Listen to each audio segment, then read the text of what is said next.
Welcome to Discover Before Sleep channel. At the coldest edge of our planet lives a bird that chose the sea over the sky. Penguins endure frozen worlds, return to the same partner, and survive against impossible odds. This is a story of loyalty and life written on ice. If you enjoy stories like this, you can subscribe. To support the channel, you can also like the video and leave a comment. Now, let's begin the journey. The world was not always a kingdom of white. Before the first flake of snow ever touched the southern pole, there was a time of green and gold, of humid air and whispering forests. But the clock of the earth is measured in millions of years, and as the continents drifted like slow, massive rafts across a cooling sea, the great southern landmass we now call Antarctica began its lonely journey toward the bottom of the world. It was a slow, agonizing separation. South America and Australia pulled away, tearing the stitches of the Earth's crust, and as the final land bridges snapped, a new and terrible power was born: the Antarctic Circumpolar Current. This was a river within the sea, a colossal loop of water that began to spin around the isolated continent. It acted like a thermal wall, a barrier of freezing energy that blocked the warmth of the tropics from reaching the southern shores. The sky, once blue and heavy with moisture, began to pale. The rains turned to sleet, and the sleet turned to a fine, relentless powder that did not melt when the sun touched it. Year by year, the green faded. The ferns shriveled under the weight of the frost. The ancient trees, ancestors of the southern beach, grew stunted and twisted until they finally succumbed to the encroaching ice. This was the birth of the Great White Silence, a transformation so profound that it rewrote the rules of life for everything that remained. As the ice grew, it moved. It wasn't a static blanket, but a living, grinding force. Glaciers, miles thick, began to crawl from the mountains toward the sea, carving deep scars into the bedrock and pushing the very earth into the depths of the Southern Ocean. The weight of the ice was so immense that it physically pressed the continent down into the mantle of the planet. And yet, beneath this crushing cold, the ocean remained a vibrant, churning cauldron of life. Because the water was so cold, it held more oxygen than the warmer seas to the north. It became a rich, nutrient-dense soup, fed by the upwelling of minerals from the deep. The stage was being set for a creature that could bridge these two impossible worlds: the world of the frozen air and the world of the liquid dark. The wind began to howl with a new, sharper voice, carrying the scent of salt and the crystalline bite of the expanding ice shelf. In this era of transition, the sun would disappear for months at a time, leaving the land in a twilight of deep violets and indigo. The stars above grew brighter, shimmering over a landscape that was becoming increasingly alien. To survive here, life would have to undergo a radical reimagining. It would require a body that could treat the freezing water not as a foe, but as a home, a vessel capable of enduring the pressure of the depths and the bite of the polar gale. The transition was silent, measured in the slow accumulation of frost on the jagged rocks, waiting for the first pioneers to claim this new, harsh frontier. The sea did not just become colder, it became denser. As the surface water froze into vast sheets of pack ice, it left behind the salt, creating a brine so heavy and cold that it sank toward the abyss, driving a global engine of ocean currents. This thermohaline circulation connected the frozen south to the rest of the planet, a heartbeat of cold water pulsing through the veins of the world. On the edges of this expanding ice, where the churning surf met the grinding bergs, the atmosphere was thick with the mist of crashing waves. It was a place of violent beauty, where the light of the setting sun would turn the icebergs into glowing embers of orange and gold against a bruised sky. In these early epochs, the sky was still the domain of birds that looked much like the petrels and albatrosses we see today. They were masters of the wind, with long, slender wings designed to harvest the energy of the updrafts. They spent their lives gliding over the whitecaps, rarely touching land except to lay their eggs on the rocky fringes of the cooling continent. But the ocean below held a bounty that the air could not provide. The schools of silverfish and the swarms of tiny, Shrimp-like krill were an inexhaustible source of energy, if only a bird could reach them. The transition was not a sudden leap, but a gradual sinking. It began with birds that started to spend more time on the surface of the water than in the sky. To catch the faster fish, they had to go deeper. They began to use their wings not just to stay aloft, but to push against the water. This was the birth of a tension that would eventually change the course of evolution. A wing designed for the thinness of air is a fragile thing, built for lift and lightness. But water is nearly 800 times denser than air. To fly through the water is a task of brute force and refined shape. The birds of the Southern Ocean found themselves at a crossroads. Every time they dove, the resistance of the water put immense strain on their long wing bones. Those with slightly shorter, sturdier wings found they could dive deeper and stay down longer. They could reach the schools of fish that were hidden from the surface dwellers. They were becoming more successful, better fed, and more capable of raising their young in the face of the growing cold. But there was a price to pay for this underwater mastery. As their wings grew shorter and more paddle-like, the sky began to slip away from them. The effort to take off from the water became greater and greater, requiring a frantic flapping that burned precious calories. Eventually, the descendants of these birds reached a tipping point. There came a generation where the wings were so perfectly adapted for the density of the sea that they could no longer generate the lift required to escape gravity. The sky was closed to them forever. They were no longer creatures of the wind, but the first true citizens of the Southern Ocean. They had traded the freedom of the clouds for the riches of the abyss.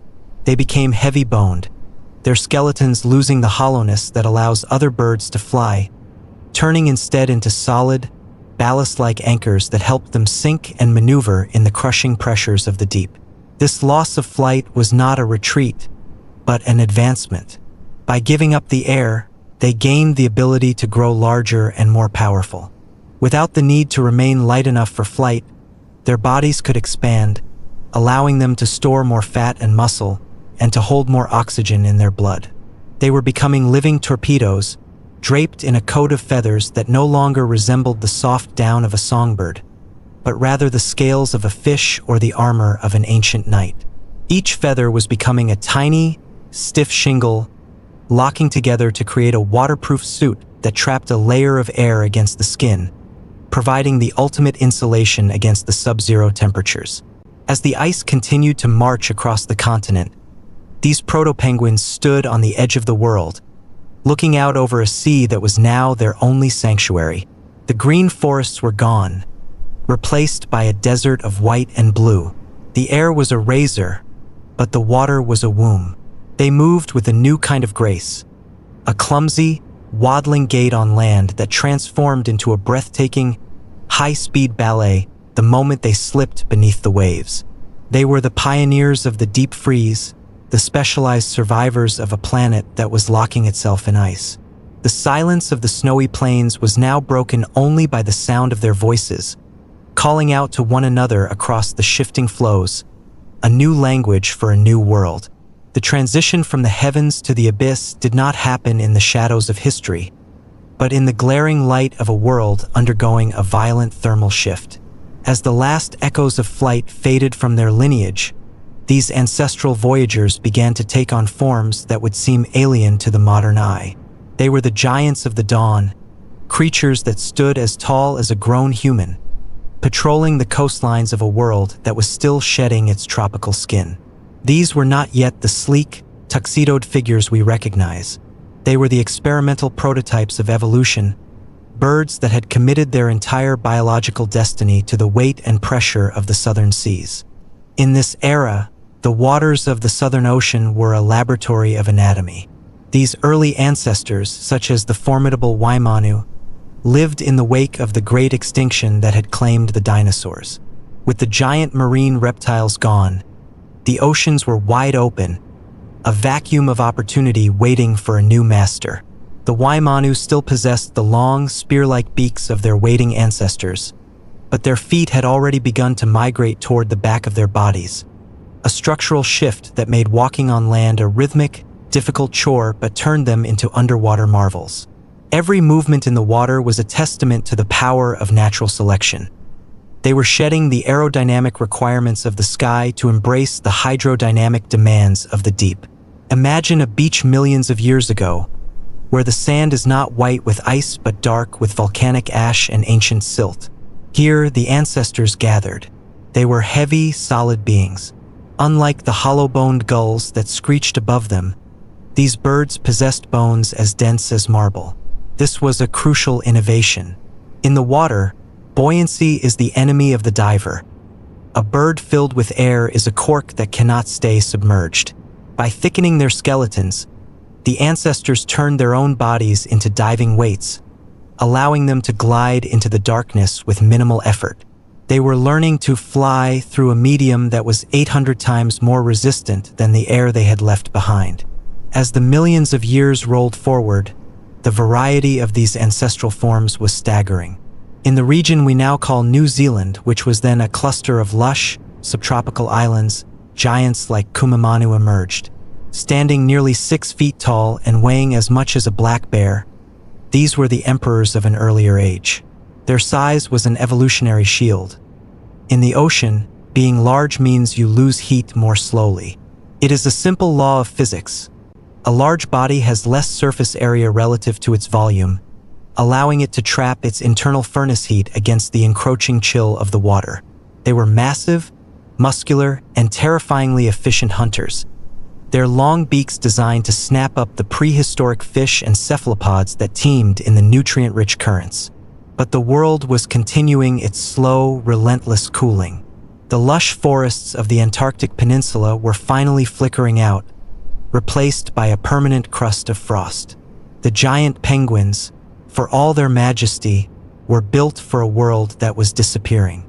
As the seas grew colder and the competition for food intensified, the era of the giants began to wane. The fossil record tells a story of a great thinning, where the massive spear-beaked titans were gradually replaced by smaller, more agile models. This was not a failure of the giants, but a refinement of the design. The ocean was becoming more turbulent, the ice more treacherous. To survive the coming ice age, the penguin did not need to be a giant. It needed to be a specialist. This period of refinement saw the shortening of the neck and the rounding of the body. The long, heron-like profile of the ancestors smoothed out into the iconic spindle shape, the fusiform body that we see today. This shape is a masterpiece of engineering, allowing water to flow over the bird with almost zero turbulence. It is the same shape that engineers would later use for torpedoes and submarines, discovered by nature through the simple, brutal process of trial and error over 30 million years. The spear-like beaks shortened, becoming sturdier tools capable of crushing the shells of crustaceans or gripping the slippery flanks of silver-finned fish. The landscape they inhabited was becoming a world of blue shadows and white horizons. The ancestral penguins were now tethered to the rhythm of the seasons in a way their flying forebears never were.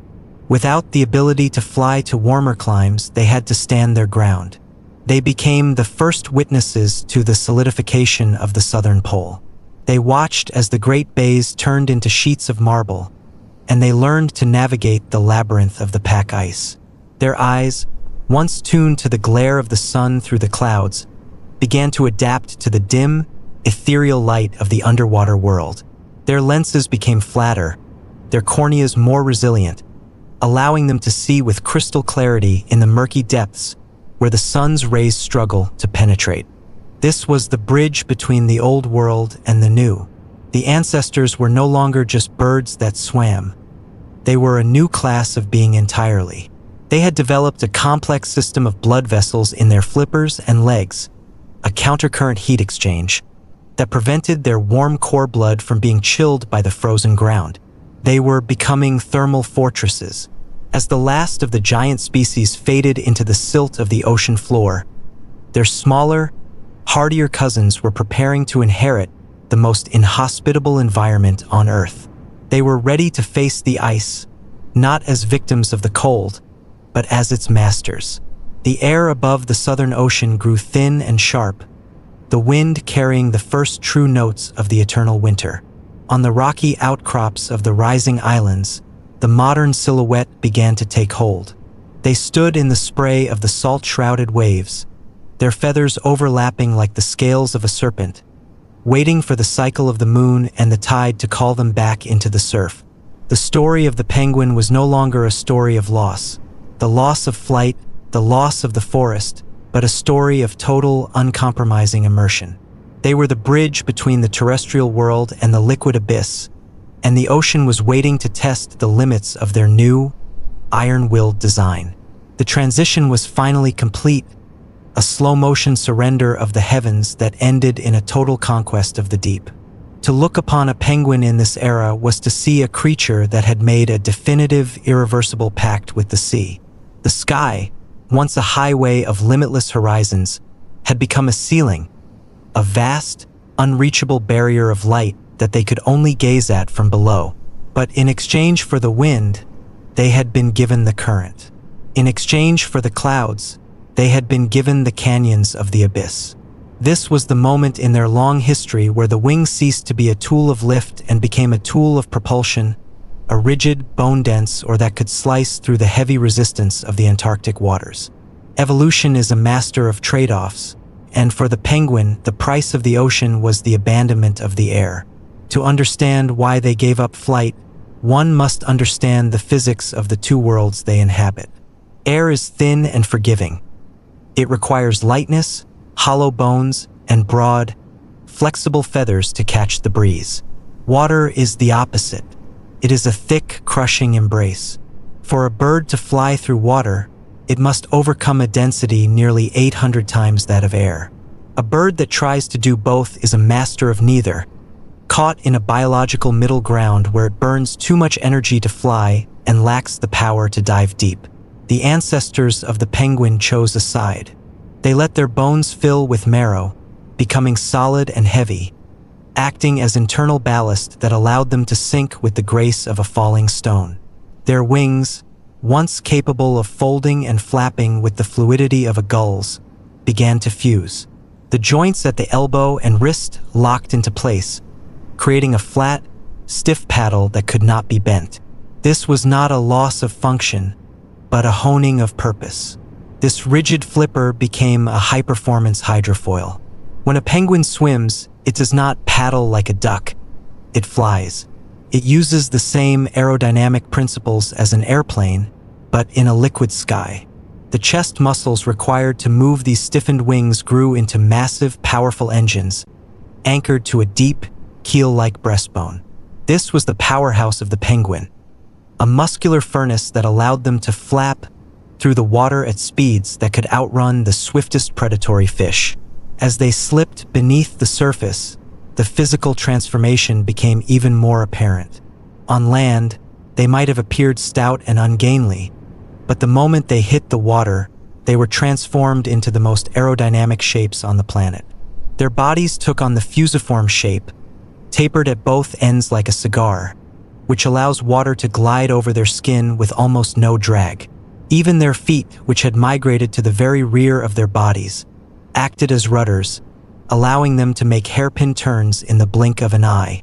They became creatures of momentum, utilizing a technique called porpoising, where they leap from the water to take a quick breath of air before plunging back down, using the leap to maintain their incredible speed while avoiding the friction of the surface. But the ocean is a thief of heat, and the cold of the Southern Ocean is a relentless predator. To live in water that is often at the very brink of freezing, the penguin had to reinvent the concept of clothing. They developed a feather structure unlike any other bird.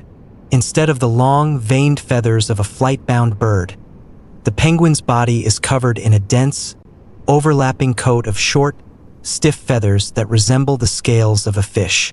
There are more feathers per square inch on a penguin than on almost any other bird, up to 100 per square inch. At the base of each feather is a tuft of down, creating a thick layer of trapped air against the skin.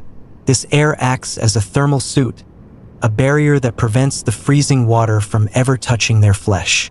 When they dive, the pressure of the water squeezes this air, but the interlocking feathers keep the seal tight. This waterproof armor is maintained with a ritualistic obsession. Near the base of their tail, penguins have a specialized gland that produces a rich, waterproofing oil. They spend hours using their beaks to spread this oil across every single feather, zipping the barbs together to ensure the suit remains airtight. This is the secret to their survival. A penguin with a gap in its feathers is a penguin that will succumb to the cold. In the water, they are perfectly insulated, their internal body temperature remaining a steady, warm 39 degrees, even while the ocean around them is a frigid minus 1.8 degrees. They have become walking, swimming thermos flasks, holding their heat close to their hearts while the world freezes around them. The transition to the sea also changed their senses. The world above water is a place of sharp contrasts and blinding glare, but the world below is a realm of shadows and filtered light. The penguin's eye evolved a flattened cornea, allowing it to focus with crystalline precision underwater, where a human's vision would be a blur. They see the ocean in high definition, spotting the shimmering silver of a fish or the translucent glow of krill from dozens of yards away. Even in the dim light of the deep, their hearing, too, adapted. While they have no external ears to break their streamlined shape, they can detect the low-frequency vibrations of approaching predators or the rhythmic pulsing of a school of prey. The narrative of their evolution is one of narrowing focus. By losing the sky, they gained a kingdom that no other bird could truly claim. They became the primary feathered inhabitants of the southern ice, occupying a niche that allowed them to grow in number and diversity. They were no longer visitors to the ocean. They were its stewards. The land became merely a place to rest, to molt, and to bring forth the next generation. Their true life, their true spirit, was now found in the dark, cold weight of the sea. As the sun set over the jagged ice of the Antarctic Peninsula, casting long, violet shadows across the frozen world, the penguins stood at the water's edge, their dark backs gleaming like polished obsidian, ready to vanish into the deep. This total immersion into the water prepared them for the most extreme environments on the planet. They had the tools, the armor, and the drive. But as the ice thickened and the continent of Antarctica became a fortress of white, one species would take these adaptations to the absolute limit.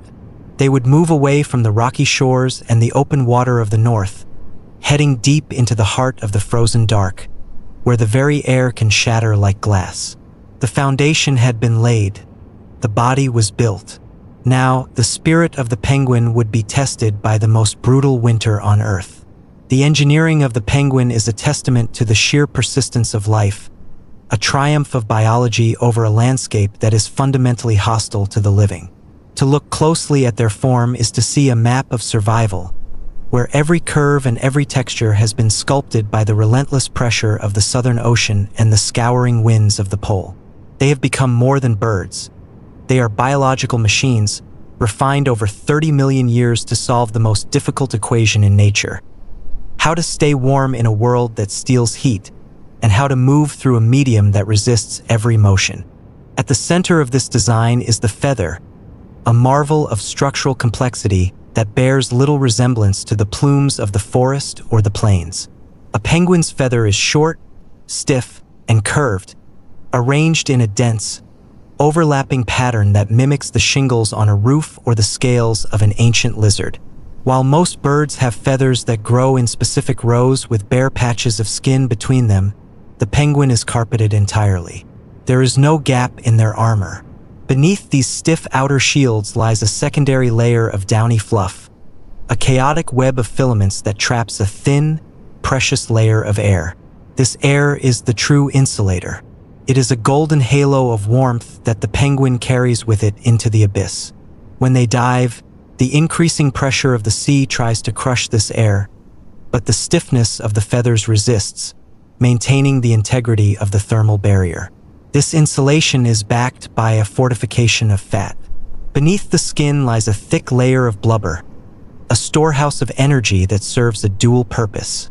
It is a fuel tank for the long months of fasting and a secondary shield against the cold. In the water, this fat streamlines the body, filling in the gaps between muscle and bone to create a perfect, low-drag silhouette. But it is within the circulatory system that the most elegant solution to the cold resides. In their legs and flippers, penguins possess a countercurrent heat exchange system, a complex braid of arteries and veins. As warm blood flows down from the heart toward the extremities, it passes in close contact with the cold blood returning from the feet. The heat is transferred from the outgoing blood to the incoming blood, recycling the warmth back into the body's core before it can be lost to the ice. This allows their feet to remain just above freezing, preventing them from sticking to the glaciers, while their internal organs remain in a state of tropical warmth. The skeletal structure of the penguin is a departure from the avian norm, trading lightness for the density of a diver. Their bones are heavy and solid, lacking the air-filled cavities that allow other birds to soar. This weight acts as internal ballast, a crucial advantage in a world where buoyancy is a hindrance. When a penguin descends into the dark, it does not fight to stay down. It glides. Its musculature is dominated by the massive pectoral muscles that power the flippers, anchored to a breastbone that is exceptionally deep and strong. These muscles are packed with myoglobin, a protein that stores oxygen directly in the tissue, allowing the penguin to function long after its lungs have been emptied.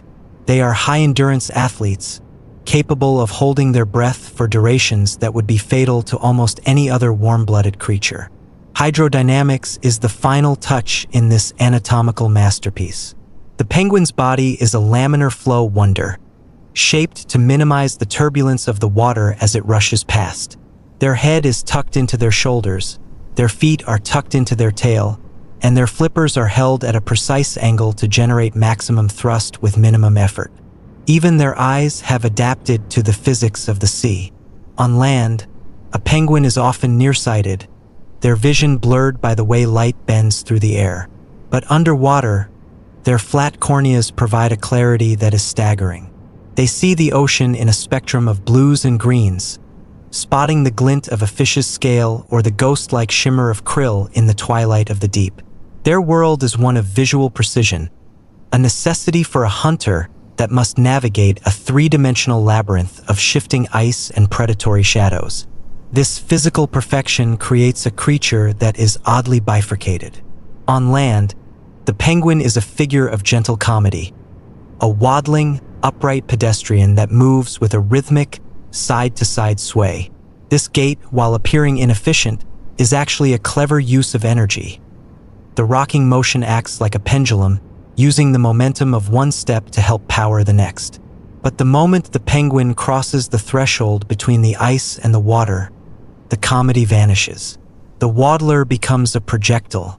With a single explosive kick, they launch themselves into the surf, transforming into a blur of black and white. They are the undisputed masters of the southern surf, a synthesis of bird and fish, of air and water. As the seasons turn and the light begins to fail, the strength of this design is put to the ultimate test. The coastlines of the north, where the water remains open year-round, are home to many, but as we move further south, toward the very heart of the frost, the requirements for survival become even more stringent. The body must not only endure the cold, it must endure the dark. It must endure the pressure of the deep and the silence of the long polar night. And there, in the most extreme reaches of the planet, the greatest of all penguins prepares to take the stage. Standing nearly 4 feet tall, a titan of the ice, the emperor is the final evolution of this body built for the extreme, a living monument to the power of adaptation in the face of a world that never thaws. In the deep, indigo heart of the Antarctic winter, where the temperature plunges to a staggering -60 degrees and the wind screams across the ice at over 100 miles per hour, life should be impossible. Yet, it is here, in a world of absolute shadow and crystalline frost, that the emperor penguin claims its throne. Standing nearly 4 feet tall, they are the heavyweights of the family, the ultimate expression of the biological engineering that began millions of years ago. While every other creature flees north to escape the encroaching dark, the emperor marches south, deep into the interior of the frozen sea. They do not seek the shelter of caves or the warmth of the earth. They stand out on the open ice, defiant against the most brutal climate on the planet. The Emperor is a masterpiece of thermal conservation. Their bodies are massive, a deliberate strategy to minimize the surface area through which heat can escape. They are draped in a coat of feathers so dense that it is essentially windproof, a suit of organic chainmail that holds the warmth of their life force against the sucking vacuum of the polar air. But even with this armor, the cold of a deep Antarctic blizzard is more than a single bird can bear. To survive, they have developed a social intelligence that is as vital as their physical form. The huddle. In a display of collective cooperation found nowhere else in the bird kingdom, hundreds or even thousands of males gather into a single, pulsing mass of heat. This huddle is a living organism in its own right. It is a slow, rotating vortex of survival. The birds on the windward side, facing the full, teeth-shattering bite of the gale, slowly work their way toward the center, while those in the warm, protected heart of the group eventually move out to take their turn at the edge. Inside the huddle, the temperature can rise to a sweltering 37 degrees, even while the air outside is cold enough to freeze breath into ice midair. It is a pact of mutual survival, a silent agreement where the individual sacrifices its comfort for the preservation of the colony. There is no hierarchy here, no dominant king. There is only the shared warmth of the collective. The purpose of this winter endurance is a feat of staggering parental devotion. While the females have returned to the distant, open sea to feed, the males remain on the ice, each balancing a single, large egg on his feet. This egg is tucked into a specialized brood pouch, a flap of warm, featherless skin that hangs down from the belly. For 2 months, through the darkest nights and the most violent storms, the male will not eat. He will not move his feet from the ice for fear of the egg touching the frozen ground, which would kill the life inside in seconds. He lives entirely on the fat he stored during the summer, his weight dropping by nearly half as he burns his own body to keep the next generation alive. As the sun finally begins to peek over the horizon after the long night, a pale, weak light illuminates a landscape of shifting blues and stark whites. The males are exhausted, their feathers frosted with rime, their eyes sunken. But then, a sound breaks the silence of the ice. The thin, metallic whistle of a hatching chick. This tiny being, a ball of silver-gray down, enters a world that is fundamentally hostile to its existence. It is born into a freezer, yet it finds safety in the same warm pouch that protected the egg. The father, though starving, produces a crop milk, a nutrient-rich secretion from his throat, to give the chick its first taste of energy. It is a miracle of biological timing, a bridge of life thrown across a chasm of death. The return of the females is a cinematic spectacle of sound and movement. They arrive from the sea, their bellies full of fish and krill, sliding over the ice on their bellies in a rhythmic, tobogganing motion.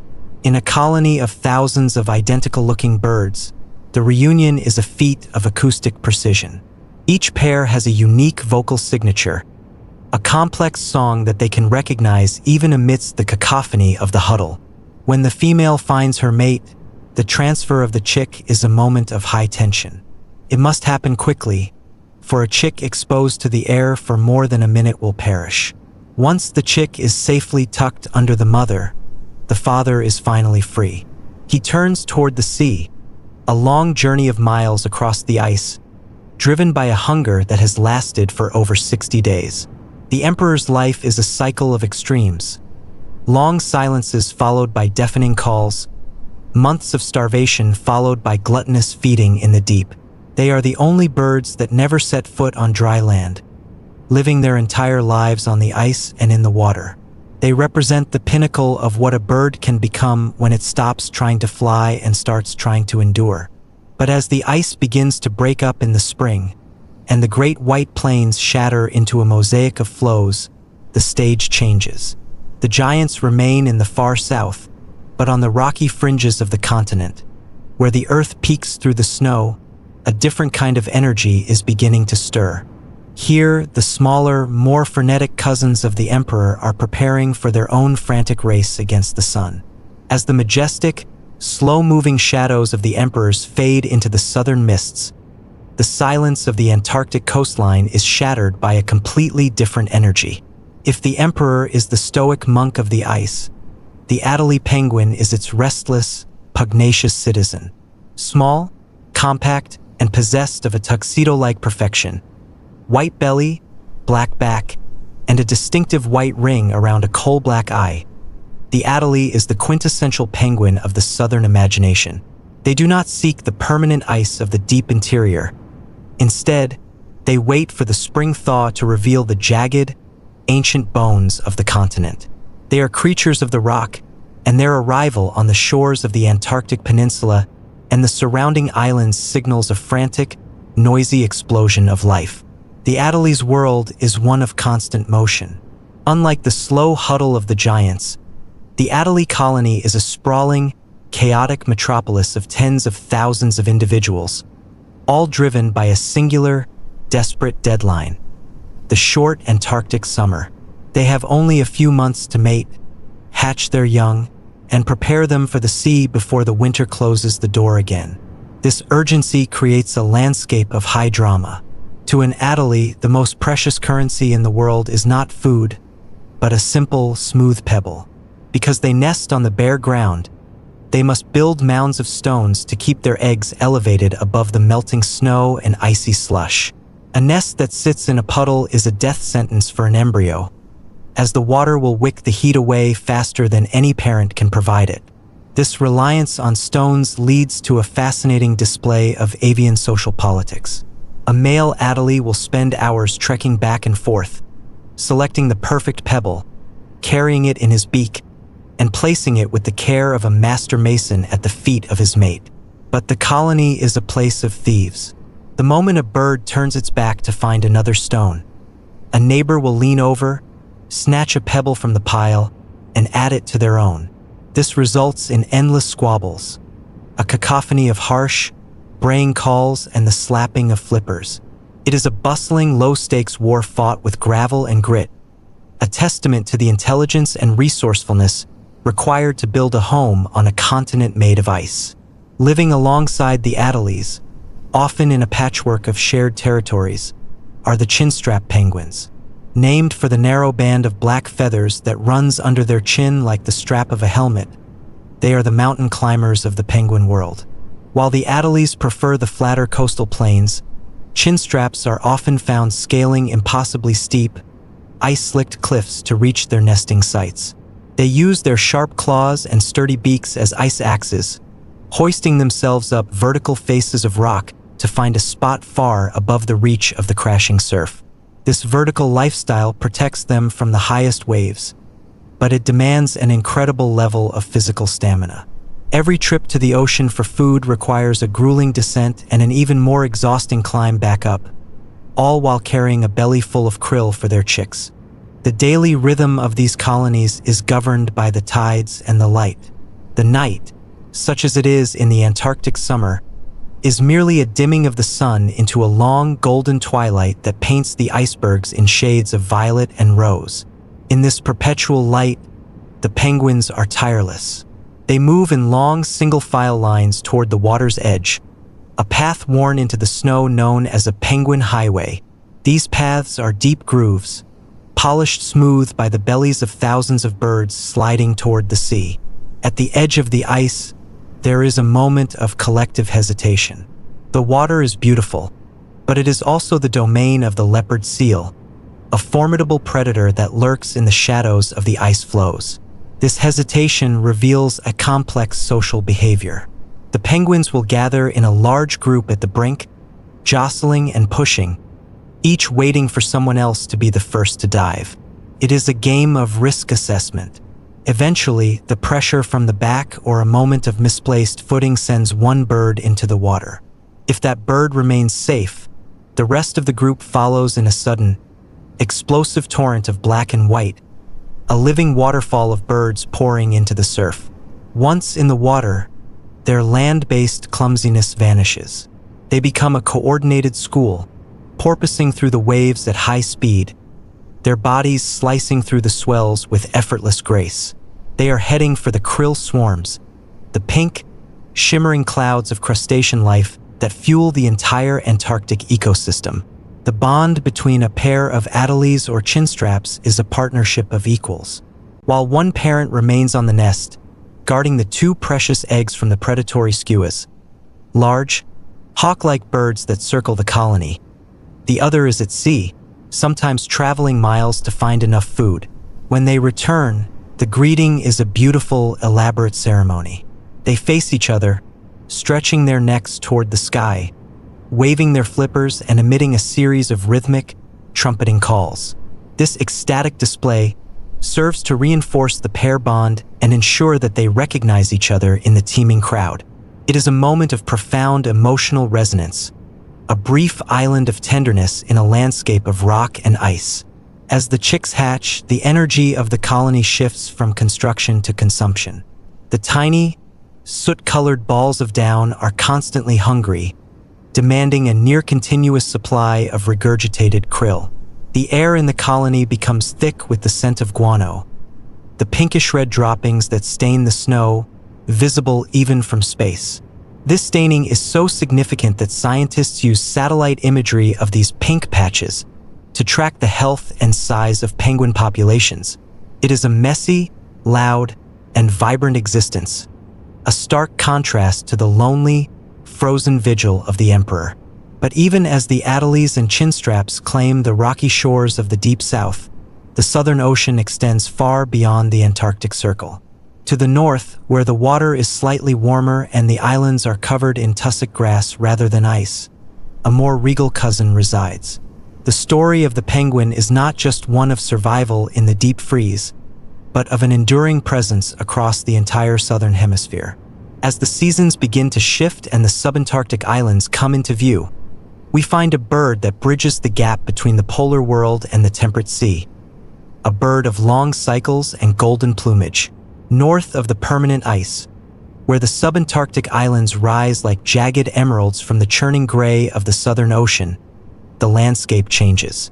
Here, the ground is not hidden beneath a mile-thick shroud of white, but is instead carpeted in thick, waist-high tussock grass and slicked with the mud of frequent rains. In this realm of mist and wind, we encounter the king penguin. At first glance, they appear as a refined, slightly smaller reflection of the emperor, standing about 3 feet tall with a vivid, teardrop-shaped patch of orange gold on their necks that glows like a dying ember against the slate-gray sky. But the king's story is not one of a single winter's endurance. It is a story of time stretched to its absolute limit, a biological marathon that spans the changing of the seasons. The king penguin operates on a schedule that defies the usual rhythms of the natural world. While most birds follow an annual cycle, mating in the spring, raising young in the summer, and resting in the winter, the king has opted for a grueling 14-month breeding cycle. This means they cannot raise a chick every year. Instead, they successfully fledge only 2 chicks every 3 years. This slow-motion approach to life creates a colony that never sleeps. At any given moment on an island like South Georgia, the beaches are crowded with hundreds of thousands of birds in every possible stage of life. There are adults in sleek, new feathers courting with elegant bows. There are parents cradling eggs on their feet. And there are the oakum boys, the older chicks covered in thick brown, woolly down that looks like the frayed hemp used to caulk old wooden ships. To walk through a king colony is to witness a sea of shifting colors and sounds. The air is heavy with the trumpeting calls of adults, a sound that is both musical and metallic, vibrating through the chest of anyone standing near. Unlike the adelies, the kings do not build nests of stone. Like their emperor cousins, they carry their single egg on the tops of their black-webbed feet, tucked beneath a warm, velvet fold of belly skin. This allows them a small degree of mobility. If a neighbor gets too close or the wind shifts too harshly, the parent can shuffle a few inches, egg-balanced precariously, to maintain their personal space. They stand in vast, organized rows, spaced just far enough apart that a neighbor's pecking beak cannot reach them, creating a geometric pattern of silver-blue backs that stretches for miles along the glacial bays. The endurance of the king penguin is tested most severely during the long winter of the chick. After several months of rapid growth in the summer, the young brown-coated chicks are left to fend for themselves as the parents disappear into the ocean. The food supply in the winter becomes scarce, and the parents must travel hundreds of miles to the edge of the Antarctic polar front to find enough fish to sustain themselves. For weeks and sometimes months, the chicks receive no food at all. They gather into massive creches, nursery groups, to huddle against the freezing rain and sleet. They lose up to half of their body weight, becoming thin and bedraggled, living entirely on the fat reserves they built up during the lush summer months. They are waiting for the return of a ghost, a parent who must find them in a crowd of 50,000 identical brown fluff balls, using only the unique frequency of their whistle. The ocean that sustains them is a place of immense power. The subantarctic islands sit in the path of the furious 50s, the latitudes where the wind has no land to break its strength as it circles the globe. The surf that crashes against the king's beaches is violent and unpredictable. When a king penguin prepares to enter the water, it does so with a regal, measured pace, but the moment the wave hits, it becomes a creature of pure muscle. They are deep diving specialists, often descending to depths of over 300 meters, nearly 1,000 feet, into the twilight zone of the sea. Down there, in the crushing dark, they hunt lanternfish, tiny bioluminescent creatures that glow in the deep. To see a king penguin hunting is to see a master of the vertical world, moving between the pressurized dark and the oxygen-rich surface with a biological efficiency that puts modern technology to shame. The transition from the brown, woolly chick to the silver and gold adult is a dramatic transformation known as the molt. As the spring returns and food becomes more plentiful, the oakum boys begin to shed their winter coats. The brown down falls away in ragged patches, revealing the waterproof, metallic feathers beneath. It is a messy, itchy process that leaves the beaches covered in a carpet of brown fluff, drifting in the wind like autumn leaves. This change marks their graduation to the sea. They will leave the island for the first time, heading out into the vastness of the Southern Ocean for several years before they are mature enough to return and begin the cycle themselves. The king penguin's existence is a bridge between the polar extremes of the south and the more temperate waters further north. They embody a certain timelessness, a refusal to be rushed by the turning of the earth. Their long, patient breeding cycle is a gamble, a bet that the ocean will eventually provide, even if it takes months of waiting. As the mists clear from the jagged peaks of their island homes, the sunlight catches the gold on their throats, a reminder that beauty in this world is often a byproduct of incredible resilience. But the story of the penguin does not end in the subantarctic mists. Further north still, where the water turns from slate to turquoise and the ice is a distant memory, lives a penguin that seems to have shrunk the entire grand design of its family into a tiny, blue-tinted package. As the cold, salt-heavy mists of the subantarctic islands recede into the southern horizon, the ocean begins to soften. The water transitions from a bruised, crystalline blue to a vibrant, sun-drenched turquoise. Here, along the rugged coastlines of New Zealand and the southern fringes of Australia, the scale of the penguin world undergoes a dramatic transformation. The towering emperors and the regal kings give way to a creature so small it seems almost like a trick of the light. This is the little blue penguin, known to some as the fairy penguin, a bird that has traded the grandeur of the ice for the intricate, shadowed secrets of the temperate coast. Standing barely 12 inches tall and weighing no more than a large loaf of bread, the little blue is a study in miniaturization. Their plumage is not the stark, formal black of their southern cousins, but a shimmering, slate blue that mimics the color of the shallow coastal waters where they spend their days.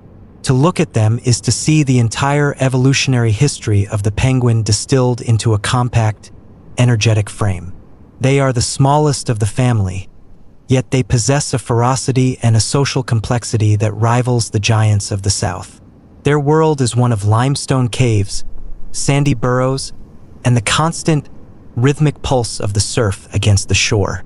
The life of a little blue penguin is governed by the safety of the dark. While the penguins of the deep south can stand openly on the ice under the midnight sun, the little blue lives in a world of terrestrial predators, hawks, gulls, and in the modern era, mammals that prowl the dunes. To survive, they have become creatures of the twilight. They spend the entire day at sea, bobbing on the waves like tiny corks, diving into the kelp forests to hunt for small squid and shimmering schools of anchovies. But as the sun begins to dip below the horizon, painting the sky in hues of amber and violet, a strange and wonderful transformation occurs at the water's edge. This is the Penguin Parade, a nightly ritual of survival and homecoming. The birds gather just beyond the breaking waves, forming small groups called rafts. They wait for the light to fail completely, using the strength of the collective to bolster their courage. When the moment is right, they ride the surge of a wave onto the sand, their tiny flippers working like paddles, and then they run. It is a frantic, high-stakes dash across the open beach toward the safety of the scrub and the dunes. On land, their gait is a rapid, determined trot, a tiny blur of blue and white moving with a singular purpose: to reach the burrow. Unlike the ice dwellers who carry their eggs on their feet or build mounds of stone, the little blue is a master of the underground. They are architects of the earth, using their sharp claws and strong beaks to excavate deep tunnels into the sandy soil or the soft peat of the coastal forests. These burrows are more than just nests. They are thermal sanctuaries. While the air outside may be whipped by coastal gales or heated by the summer sun, the temperature inside the burrow remains remarkably stable. It is a cool, dark womb where the pair, who often remain together for many years, raise their two small, white eggs. The social life of the little blue is an acoustic marvel. Because they live in a world of dense vegetation and dark tunnels, they cannot rely on sight to find their mates. Instead, the night air is filled with a cacophony of sounds that seem much too large for such small bodies. They bray, growl, and whistle, a sonic landscape that helps them navigate the labyrinth of the colony. Each burrow has a voice, and as the parade of returning hunters reaches the dunes, the greeting ceremonies begin. It is a moment of intense emotional reconnection, a series of trills and bows that reinforce the bond between partners who have spent the day miles apart in the vastness of the sea. In these temperate waters, the struggle is not against the freezing of the blood, but against the unpredictability of the ocean's bounty. The little blue's small size means it has a higher metabolism and less room for error. They must feed almost every day to maintain their energy. They are the sprinters of the penguin world, making hundreds of shallow dives in a single afternoon, navigating the swaying cathedrals of giant kelp where sunlight filters down in golden shafts. In this environment, they are nearly invisible. Their blue backs blend perfectly with the shimmering surface when viewed from above by a hungry gull, and their white bellies vanish into the bright sky when seen from below by a shark. As the chicks grow within the safety of the burrow, they begin to poke their heads out into the salty air, tasting the wind for the first time. They are covered in a thick, chocolate-brown down that makes them look like small, round pom-poms. They wait in the mouth of the tunnel, listening for the specific call of their parents returning from the surf. This transition from the dark security of the earth to the endless, moving blue of the ocean is the most dangerous time of their lives. Soon, they will have to join the parade in reverse, heading out into the waves to claim their place in the southern seas. The story of the little blue penguin reminds us that the penguin's design is not just a solution for the extreme cold, but a versatile blueprint for success across half the globe. From the 3-mile-high ice sheets of the pole to the sun-warmed sands of an Australian beach, the penguin has found a way to thrive. But whether they are giants or dwarves, whether they live in a huddle or a hole, they all share one inescapable truth: they are defined by the hunt. To truly understand the penguin, one must leave the land, the ice, and the burrow behind and descend into the place where they are most alive: the cold, silent, and weightless world beneath the waves. To understand the penguin, one must leave the shore and the safety of the air behind, crossing the threshold into a realm where gravity loses its grip and the world is measured in shades of crushing blue. Beneath the surface of the Southern Ocean, the penguin is no longer a bird. It is a ghost in the machine of the sea. The transition is instantaneous and violent. A sudden plunge into a liquid sky where the silence is absolute, broken only by the rhythmic thrum of the bird's own heart and the distant, metallic groaning of shifting ice shelves far above. Here, in the three-dimensional labyrinth of the deep, the penguin's evolution reaches its zenith, transforming a creature of land-based comedy into a high-performance predator of the abyss. The hunt is a display of biological mastery over physics. As the penguin descends, the immense pressure of the water begins to take hold, squeezing the air out of its feathers and compressing its lungs. To combat the loss of buoyancy, the bird's heavy, marrow-filled bones act as an anchor, allowing it to dive with a minimum of wasted energy. Most birds would be crushed or paralyzed by the cold and pressure at these depths. But the penguin's blood is a chemical marvel. It is saturated with myoglobin, a protein that stores oxygen directly in the muscles, allowing the bird to function long after the last breath of air has been depleted. They are diving on a biological battery that recharges only when they break the surface. Yet they can remain in the dark for 20 minutes or more, patrolling the twilight zone where the sun's light is a mere memory. The ocean beneath the ice is not empty. It is a forest of light and shadow. In the winter, the underside of the sea ice becomes a nursery for life.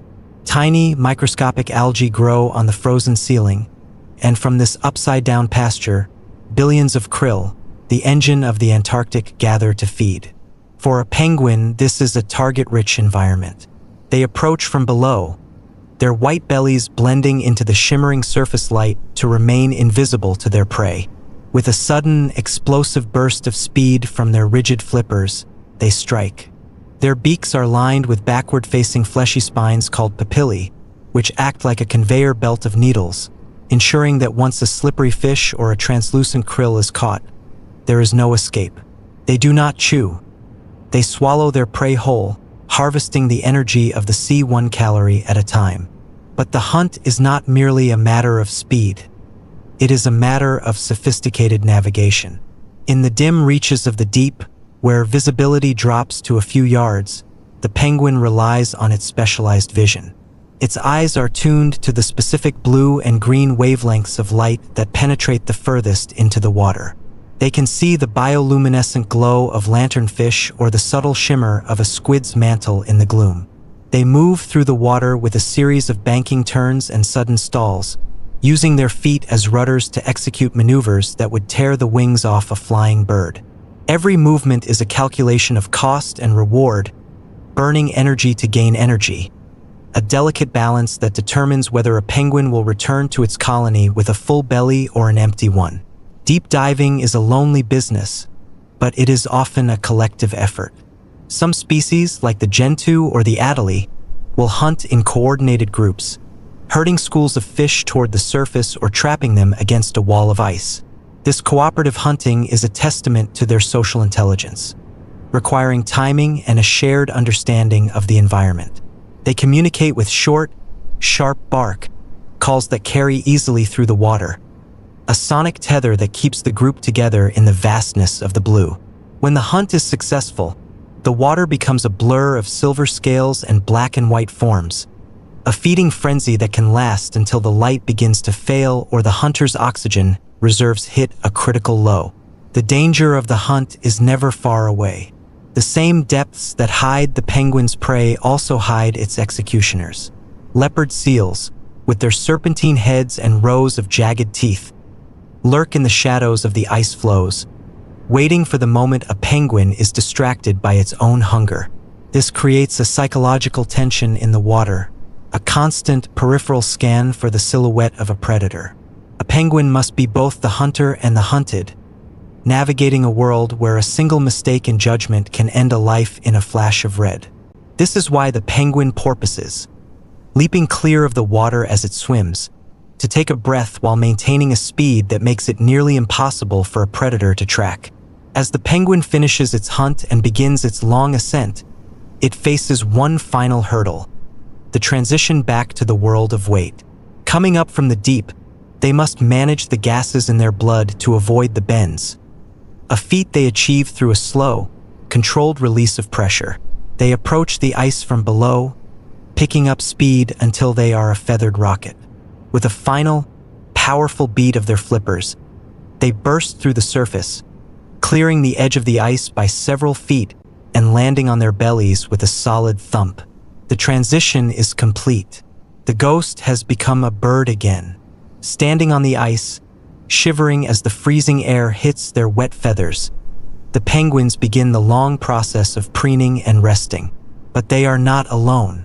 The hunt has provided the fuel, but the survival of the species depends on what happens next. The solitary silence of the deep must now give way to the noisy, complex, and deeply emotional world of the colony. For the penguin, the ocean is where they find life, but the land, no matter how cold or rocky, is where they find each other.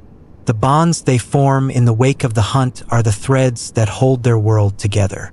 The roar of the wind and the crashing of the surf provide a constant, deafening backdrop to the penguin's world. But within this wall of white noise, there is a complex and vital language being spoken. For a penguin, sound is the thread that connects a single heart to the rest of the world. In the crowded chaos of a colony, where tens of thousands of individuals stand shoulder to shoulder, indistinguishable to the human eye, a penguin's voice is its thumbprint, its passport, and its love letter. This is the realm of social bonds, a sophisticated web of communication that ensures no individual is ever truly lost, even in a sea of identical faces. To look at a colony is to see a landscape of perpetual motion, but to listen is to hear a symphony of specific, directed intent. Each species has its own dialect, a sonic signature shaped by the environment it inhabits. The emperor penguin, standing on the vast, flat expanse of the sea ice, uses two distinct frequencies simultaneously in its call, a biological trick of the syrinx, the avian vocal organ. This two-voice system creates a complex, beat-like vibration that can carry for miles across the frozen plains, cutting through the low-frequency howl of a blizzard. It is a sound that carries the weight of life and death. If a returning parent cannot find its mate or chick by voice alone, the family bond is severed by the cold. Communication begins with the ecstatic display, a ritualized performance that serves as both a territorial claim and a social greeting. A penguin will stretch its neck toward the heavens, its beak pointed at the clouds, and let out a series of rhythmic, braying pulses. As it calls, its entire body vibrates with the effort, its flippers waving in a slow, hypnotic cadence. This is more than just noise. It is a broadcast of health, vigor, and identity. In the dense neighborhoods of an Adelie or chinstrap colony, these calls act as invisible fences. They tell the neighbors where one family's territory ends and another's begins, reducing the need for physical violence in a world where every calorie of energy must be guarded. But the most profound expression of their social intelligence is found in the mutual display, a duet performed between a mated pair. When a partner returns from a days-long hunting trip in the ocean, the reunion is not a quiet affair. They face one another, their heads bobbing in a synchronized dance, and call in unison. Through this duet, they are recalibrating their bond, memorizing the subtle nuances of each other's pitch and timing. This acoustic recognition is so precise that a penguin can pick out the voice of its mate from a distance of over 100 yards, even when thousands of other birds are shouting at the same volume. It is a feat of auditory processing that baffles the human mind, a cocktail party effect taken to a biological extreme. These social bonds are not merely about reproduction. They are the foundation of a penguin's psychological world. Penguins are deeply social beings that rely on the presence of the group to gauge safety and opportunity. In the water, they watch each other's movements to find the best fishing spots. On land, they monitor the reactions of their neighbors to detect the approach of a predator. There is a sense of group mind in the colony, a collective awareness that ripples through the crowd like a wave. When one bird becomes alert, stretching its neck to scan the sky for a skua. The birds around it follow suit, a silent transmission of caution that saves lives. Beneath the loud, trumpeting calls of the adults lies a softer, more fragile layer of communication. The voices of the chicks. A penguin chick does not have the powerful lungs of its parents. Instead, it possesses a thin, metallic whistle. This food whistle is a constant, rhythmic plea for attention and nourishment. Yet even this simple sound is unique. From the moment a chick hatches, the parents begin to learn the specific frequency of its cry. This bond is so strong that a parent returning from the sea, heavy with fish and exhausted from the journey, will walk past thousands of hungry, begging chicks, ignoring their pleas until it hears the one specific whistle that matches the memory in its mind. The social life of the penguin is also one of touch and posture. A gentle preening of a partner's neck feathers, a behavior known as allopreening, serves to remove salt and parasites, but it also functions as a powerful social glue. It lowers the heart rate and reinforces the pair bond, a moment of tactile tenderness in a world made of jagged ice and freezing water. Conversely, a sharp tilt of the head or a fixed, unblinking stare is a warning, a non-vocal signal that a neighbor has crossed a boundary. Their bodies are a continuous broadcast of intent, using the tilt of a flipper or the arch of a back to navigate the complex social hierarchies of the colony without ever uttering a sound. As the sun sets and the calls of the colony soften into a low, collective murmur, the strength of these bonds becomes the only thing standing between the individual and the void. The penguin's ability to recognize, remember, and respond to its kin is what allowed it to conquer the Southern Ocean. They are not solitary hunters lost in the dark. They are members of an ancient, vocal, and deeply connected society. This web of communication is the prelude to the most intense and beautiful chapter of their lives, the season of courtship, where these voices and bonds will be used to spark the fire of a new generation. The transition from the collective safety of the huddle to the focused intensity of courtship is marked by a change in the very light of the Antarctic. As the sun begins its long, circular climb, no longer dipping below the horizon, the ice takes on a translucent, crystalline glow.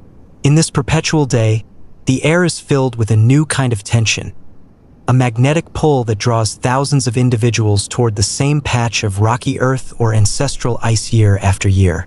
For the penguin, love is not a fleeting whim but a monumental contract, a commitment of time and energy that represents the most significant gamble of their lives.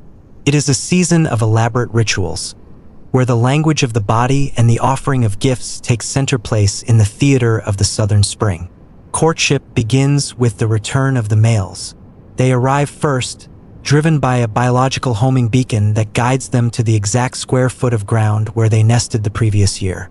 This nest site fidelity is the foundation of their social structure. A male penguin standing alone on a barren ridge of basalt is a lonely figure, but he is a figure with a claim. He begins to tidy his small circle of stone, clearing away the debris of the previous winter, waiting for the arrival of the one bird who can turn this patch of rock into a home. When the females arrive, the air becomes thick with the sound of advertisement calls, long, rhythmic pulses of sound delivered with a vertical stretch of the neck that signals a male's readiness to provide, to protect, and to endure. In the world of the Adelie and the Gentoo, the language of love is written in stone. Because a dry nest is the difference between life and death for an egg, a well-built mound of pebbles is a sign of a high-quality mate. A male will scout the perimeter of the colony, searching for the smoothest, most perfectly shaped rocks. When he finds one, he carries it back in his beak with a deliberate, high-stepping gait, as if carrying a precious jewel. He approaches the female with his head bowed, his movements slow and non-threatening, and places the stone at her feet. This is the pebble ceremony. If she accepts the gift, she will tuck it into the nest structure, a silent yes that seals their partnership for the season. It is a slow, methodical building of trust, one stone at a time. For the king and emperor penguins, who carry no stones and build no nests. Courtship is a more ethereal, choreographed dance of shadows. A pair will stand breast to breast, their necks arched into a graceful S shape, their heads moving in perfect synchronicity. They look like a single, four-legged creature reflected in a mirror. They may stand in this frozen pose for minutes, oblivious to the chaos of the colony around them, as if they are whispering secrets through the proximity of their bodies. They move together in a slow-motion walk, a rhythmic swaying that ensures they are perfectly attuned to one another's pace. This synchronization is vital. Later, when they must pass a fragile egg from one set of feet to another, a single mistimed movement could be catastrophic. The bonds formed during these weeks are remarkably resilient. While many penguin species are serially monogamous, remaining faithful for at least the duration of a breeding season, many others, like the Magellanic and the African penguins, may remain together for a decade or more. They recognize each other's unique facial patterns and the specific timbre of their voices. This long-term partnership is an evolutionary masterstroke. A pair that has successfully raised a chick before is more likely to succeed again. They have learned how to coordinate their hunting trips, how to share the burden of the changeover, and how to defend their territory with a unified front. Their love is not founded on passion, but on a deep, functional harmony. But the path to partnership is not always smooth. The colony is a place of competition and heartbreak.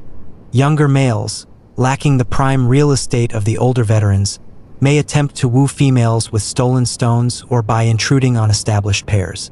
This leads to flipper-slapping matches, rapid-fire strikes with their stiff, bony wings that sound like a deck of cards being shuffled at high speed. These are not fights to the death, but tests of resolve. A male must prove he has the stamina to defend his mate from the constant encroachment of the crowd. The female, too, is a discerning judge, watching the males not just for their physical strength, but for their persistence and the quality of their displays. As the pairings are finalized, the atmosphere of the colony shifts from the frenetic energy of the search to the quiet focus of the vigil. The ecstatic displays of the unattached males fade, replaced by the mutual greeting of established couples. They spend long hours preening one another, a behavior that goes beyond hygiene to become a form of emotional maintenance. By nibbling at the feathers on the back of their partner's head, a place the bird cannot reach itself, they demonstrate a level of intimacy and care that is rare in the animal kingdom. This tactile bond lowers the stress of the crowded colony and prepares the pair for the grueling months of starvation and cold that lie ahead. The final act of courtship is the mating itself, a brief and precarious moment that occurs on the uneven ground of the rocks or the slippery surface of the ice. It is a moment of total vulnerability, where the pair must balance their entire future on a single physical encounter. Once complete, the female's body begins the immense task of producing the egg, a process that drains her remaining fat reserves and forces her to rely entirely on the strength and loyalty of her mate. The honeymoon is short. The real work of the southern spring is about to begin. The stones have been gathered, the songs have been sung, and the bonds have been forged in the crucible of the wind. Now, the life that has been promised in the dance must be protected in the shell. The transition from the intimacy of courtship to the heavy responsibility of the vigil is marked by a sudden, profound shift in the female's silhouette. Within her, a miracle of biology has been forged: the egg. It is a vessel of life, encased in a shell that is remarkably thick, nearly 30% stronger than the eggs of birds in warmer climes. This extra fortification is a necessity, a structural defense against the weight of a parent's body and the jagged, unforgiving pressure of the frozen ground. When the egg finally arrives, it is a moment of quiet, breathless triumph, but it is also the start of a countdown. In the Southern Ocean, an egg is a warm heart in a world of ice, and the cold is a predator that never sleeps. The transfer of the egg is the most perilous moment in the penguin's entire life cycle. For the emperor, it is a delicate ballet of the feet. For the adelie, a careful roll into a bed of stones. The parents stand close, their heads bowed in a silent, shared focus. They communicate in low, guttural murmurs, a contrast to the trumpeting shouts of the previous week. If the egg touches the ice for more than a few seconds, the liquid life inside will freeze, the delicate cells shattering like glass. The parent receiving the egg must scoop it up with their beak and roll it onto the warm, vascular tops of their feet, then tuck it beneath the brood patch, a specialized, featherless flap of skin rich with blood vessels. This patch is a natural radiator, maintaining the egg at a constant, tropical 35 degrees, while the air outside may be 50 degrees below zero. Once the egg is secure, the rhythm of the colony changes. The frantic energy of the mating season gives way to a heavy, stoic patience. This is the incubation fast. For many species, particularly the males who take the first long shift, this means weeks or even months without a single morsel of food. They stand like statues, their metabolism slowing to a crawl, their bodies burning through their stored layers of blubber to provide the heat necessary for the life beneath them. On the rocky shores, the adelies and gentoos face a different challenge: the elements. Spring in the south is a season of violent mood swings. A sudden blizzard can bury a nesting bird in 2 feet of snow. They do not move. They stay hunkered down, their warm bodies melting a small chimney through the drift so they can breathe, refusing to abandon the egg even as they are entombed in white. Inside the shell, a masterpiece of development is unfolding. Driven by the warmth of the parent's blood, a tiny cluster of cells begins to organize. A heart starts to beat, a primitive nervous system flickers to life, and the first traces of the penguin's specialized anatomy appear: the buds of flippers, the curve of a heavy beak. The egg is porous, allowing the developing embryo to breathe, but this also means it is vulnerable to the salt-heavy air. The parent must periodically turn the egg, using their beak to rotate it so the heat is distributed evenly and the delicate membranes do not stick to the shell. It is an act of unconscious engineering, a task performed with a gentleness that seems impossible for a creature built for the brutal surf. The silence of the vigil is eventually broken by a faint, rhythmic tapping from within the shell.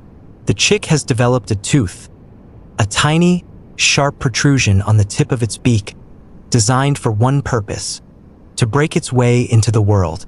This is the pipping stage, and it is an exhausting ordeal that can take over 48 hours. The parent can feel the vibrations against their skin and hear the muffled, high-pitched peeps of their offspring.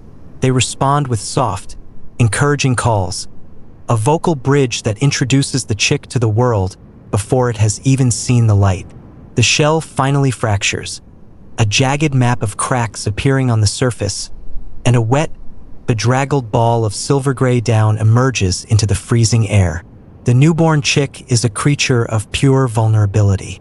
It cannot regulate its own body temperature. If it leaves the warmth of the brood patch for even a few minutes, it will perish. Its first hours are spent in a twilight of warmth, hidden beneath the parent's belly, drying its downy feathers until they become a soft, insulating fluff. But the arrival of the chick brings a new and desperate demand: hunger. The parent on the nest has been fasting for weeks and has nothing left to give but a small amount of crop milk, a protein-rich secretion produced in the esophagus. This is a temporary measure, a biological stopgap while they wait for the other parent to return from the sea. The return of the foraging partner is a cinematic event of high drama. They arrive from the ocean, their bellies distended with pounds of undigested fish and krill. They are heavy and slow on land, but driven by a singular, acoustic mission. They must find their mate in the crowd. When the pair is reunited, the changeover ceremony is repeated, a dance of recognition and trust. The returning parent then performs the miracle of regurgitation, leaning over to gently place their beak inside the chick's mouth, delivering a warm, nutrient-dense slurry of seafood. For the chick, this is a surge of pure energy, the fuel that will allow it to grow at a staggering rate. As the days pass, the chicks become more active, poking their heads out from the safety of the brood pouch to gaze at the world of white and blue. They see the towering icebergs, the swirling snow, and the thousands of other birds that make up their society. They are born into a world of extremes, but they are wrapped in the fiercest protection nature can provide. The bond between parent and chick is an absolute, an unbreakable tether of sacrifice. However, the nest is only a temporary sanctuary. As the chicks grow larger and their hunger becomes insatiable, the parents can no longer afford to take turns. The time is coming when the chick must leave the warmth of the feet and face the wind, joining a collective of its peers in a desperate bid for survival. The sanctuary of the brood pouch, once a universe of warmth and security, eventually becomes a cramped and impossible prison. As the chicks transition from fragile hatchlings into robust, soot-colored bundles of energy, they undergo a growth spurt that is nearly unparalleled in the bird world. Fueled by the constant, oily deliveries of pre-digested krill and silverfish, their bodies expand until they can no longer fit beneath the warm fold of their parents' skin. They begin to spill out onto the cold ground, their oversized feet stumbling over the very stones that formed their first home. This marks a pivotal shift in the life of the colony, the end of the individual vigil and the beginning of the collective survival strategy known as the creche. The formation of the creche is a moment of profound social evolution. It occurs when the hunger of the growing chick becomes so great that a single parent can no longer provide enough food. To keep the chick alive, both parents must now head to the sea simultaneously, leaving their offspring behind in a landscape filled with predatory eyes and biting winds. Left alone, a single chick would be an easy target for the skuas circling above or would quickly succumb to the hypothermia of the Antarctic night. To solve this, the chicks instinctively huddle together, forming dense, pulsing nurseries of hundreds or even thousands of individuals. It is a sea of gray and brown down, a carpet of woolly bodies that provides a collective shield against the elements. Inside the creche, the air is thick with the scent of salt and the constant, high-pitched whistling of thousands of hungry voices. This is a place of harsh lessons and social awakening. Within the huddle, the chicks learn the subtle art of personal space and the necessity of cooperation. Just like the adult huddles of the emperor, the creche is a rotating heat engine. Those on the outer edge, buffeted by the sleet and the spray of the ocean, gradually push their way into the warm, protected center. They press their bodies together so tightly that the heat of their collective metabolism creates a microclimate, a pocket of warmth that can be several degrees higher than the surrounding air. They are no longer just individuals. They are a single, shivering organism, waiting for the return of the life-bringers. The creche is also a theater of intense psychological development. In this crowded nursery, the chicks begin to recognize the social hierarchy of their peers. They engage in mock battles, flapping their small, unfeathered flippers and pecking at one another in a rehearsal for the territorial disputes of adulthood. They learn to ignore the pleas of their neighbors and focus entirely on the one sound that matters, the unique, trumpeting call of their returning parent. When a parent arrives at the edge of the creche, the reaction is a sudden, violent surge of movement. The adult does not simply hand over the food. They often lead the chick on a feeding chase. The parent runs through the colony, with the chick stumbling and flapping behind them in a desperate pursuit. This chase serves a vital purpose. It ensures the parent is feeding their own offspring and not a persistent stranger, while also strengthening the chick's muscles for the journey to the sea that lies ahead. Despite the protection of the group, the creche is a place of constant vigilance. The sky above is never empty. Skuas, the pirates of the southern air, patrol the fringes of the nursery with a cold, calculating gaze. They look for the weak, the small, or the chick that has wandered just a few inches too far from the safety of the huddle.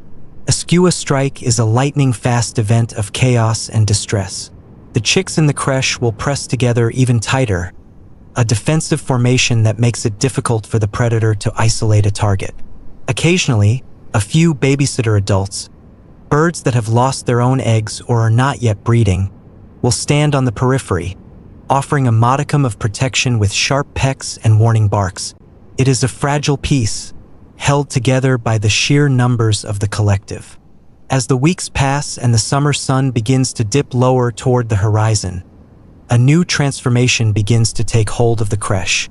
The soft, woolly down that has protected the chicks through the spring starts to fall away in ragged, unsightly clumps. This is the molt, a period of transition where the chicks look their most bedraggled.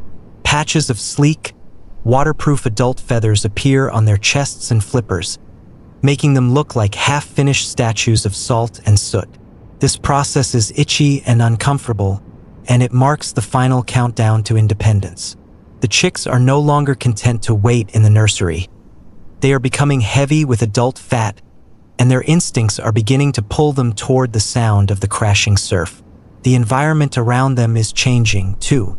The melting snow has turned the colony into a labyrinth of mud and meltwater, and the great icebergs in the bay are beginning to fracture and drift. The air carries a new scent, the sharp, cold promise of the open ocean. The parents' visits become less frequent, a deliberate strategy to encourage the chicks to follow their hunger toward the water. The bond that has defined their existence since the first crack of the shell is slowly stretching, fraying until it is ready to snap. The chicks stand on the rocky outcrops, looking down at the turquoise water they have only ever seen from a distance, watching the adults vanish into the spray. The departure from the creche is the most significant leap of faith in a penguin's life. One by one, or in small, nervous groups, the fledglings begin to leave the safety of the rocks. They have never swum, never hunted, and never felt the crushing weight of a wave. They move toward the shore with a mixture of trepidation and curiosity, their new feathers gleaming for the first time in the polar light. Behind them lies the empty, stone-strewn nursery and the discarded down of their childhood. Ahead lies a world of limitless blue, a kingdom of predators and prey where the lessons of the creche will be put to the ultimate test. They are the new generation, and the Southern Ocean is waiting to claim them.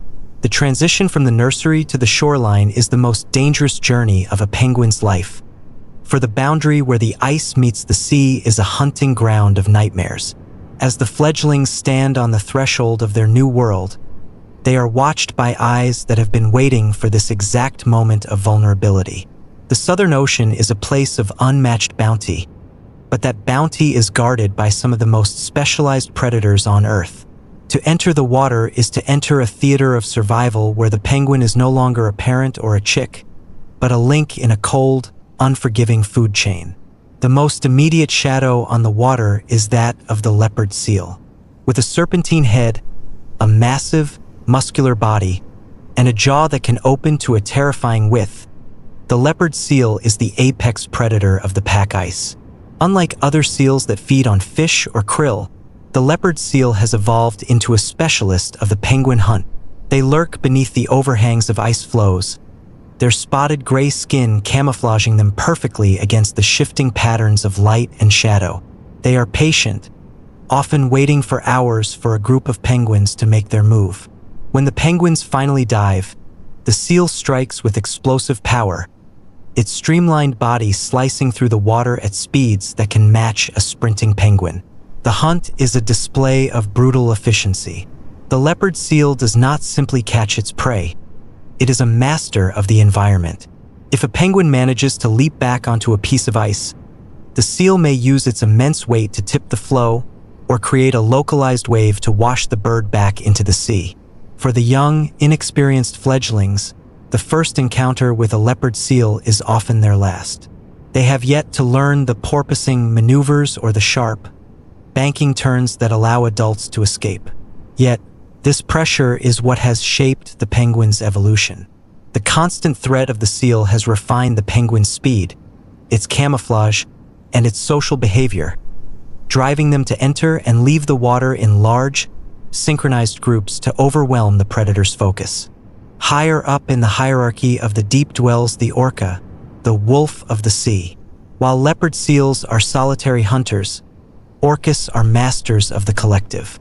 Working in highly organized pods, they use sophisticated communication and hunting techniques to target penguin colonies. In some regions, orcas have been observed creating wash waves, swimming in a synchronized line toward a piece of ice to create a surge of water that sweeps entire groups of penguins into the mouths of waiting pod members. To an orca, a penguin is a high-energy snack, and they hunt them with a terrifying intelligence that suggests they understand the penguins' habits better than the penguins themselves. The dangers are not confined to the water. Above the colony, the skua and the giant petrel remain a constant threat to the weak and the young. The giant petrel, with its massive, hooked beak and enormous wingspan, is the vulture of the Antarctic. They patrol the beaches, looking for chicks that have succumbed to the cold or those that have been separated from the creche. They are relentless and aggressive, often working in pairs to isolate a target. These birds are a grim but necessary part of the ecosystem, acting as the cleaners of the colony, ensuring that the nutrients of the dead are recycled back into the cycle of life. Survival in the face of these predators requires a body and a mind that are always on. Penguins have developed a unique form of sleep called unihemispheric slow-wave sleep, which allows one half of their brain to rest while the other remains alert. Even when they appear to be dozing on the ice, they are scanning for the silhouette of a wing or the ripple of a fin. Their very colors, the countershading of the black back and white belly, are a defensive armor. To a seal looking up from the dark depths, the white belly of a penguin blends into the bright, sunlit surface of the water. To a petrel looking down from the sky, the black back vanishes into the indigo shadows of the deep sea. This constant state of tension creates a landscape where every movement has meaning. A sudden silence in the colony, a collective look toward the horizon, or a frantic scramble away from the water's edge are all signals of a predator's presence. The penguins live in a state of dynamic risk, constantly calculating the distance to the nearest escape route. But this struggle is not a tragedy. It is the heartbeat of the Southern Ocean. The predators ensure that only the strongest, fastest, and most intelligent penguins survive to pass on their genes. It is a balance of power that has existed for millions of years, a dance between the hunter and the hunted that keeps the entire ecosystem in a state of vibrant, albeit violent, health.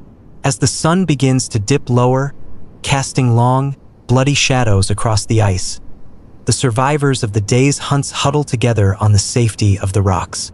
They preen their feathers, ridding themselves of the salt and the stress of the deep.